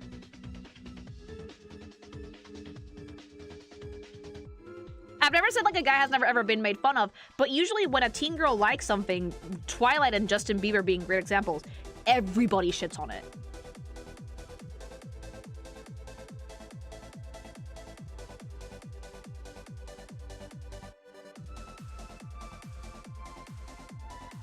Like boy bands, stuff like Justin Bieber, shows like Keeping Up with the Kardashians, Project Runway, all that shit, you know? It's the best adaptation of the original emo, but it's the best Netflix adaptation cause it's the only one that's a fun show. That's what happens when the author's involved, though. Thank you.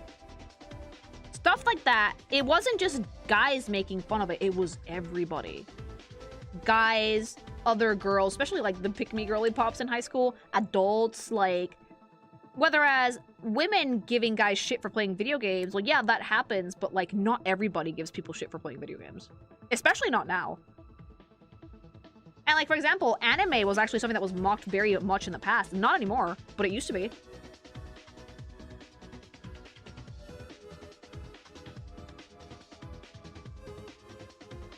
And probably the guys who grew up having their interests mocked like often, especially by family members, they're probably more resilient, I will tell you that much.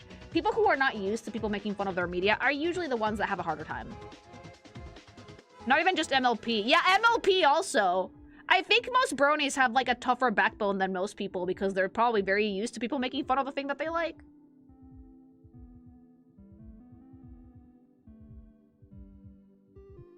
Yeah, with anime it's not as often nowadays.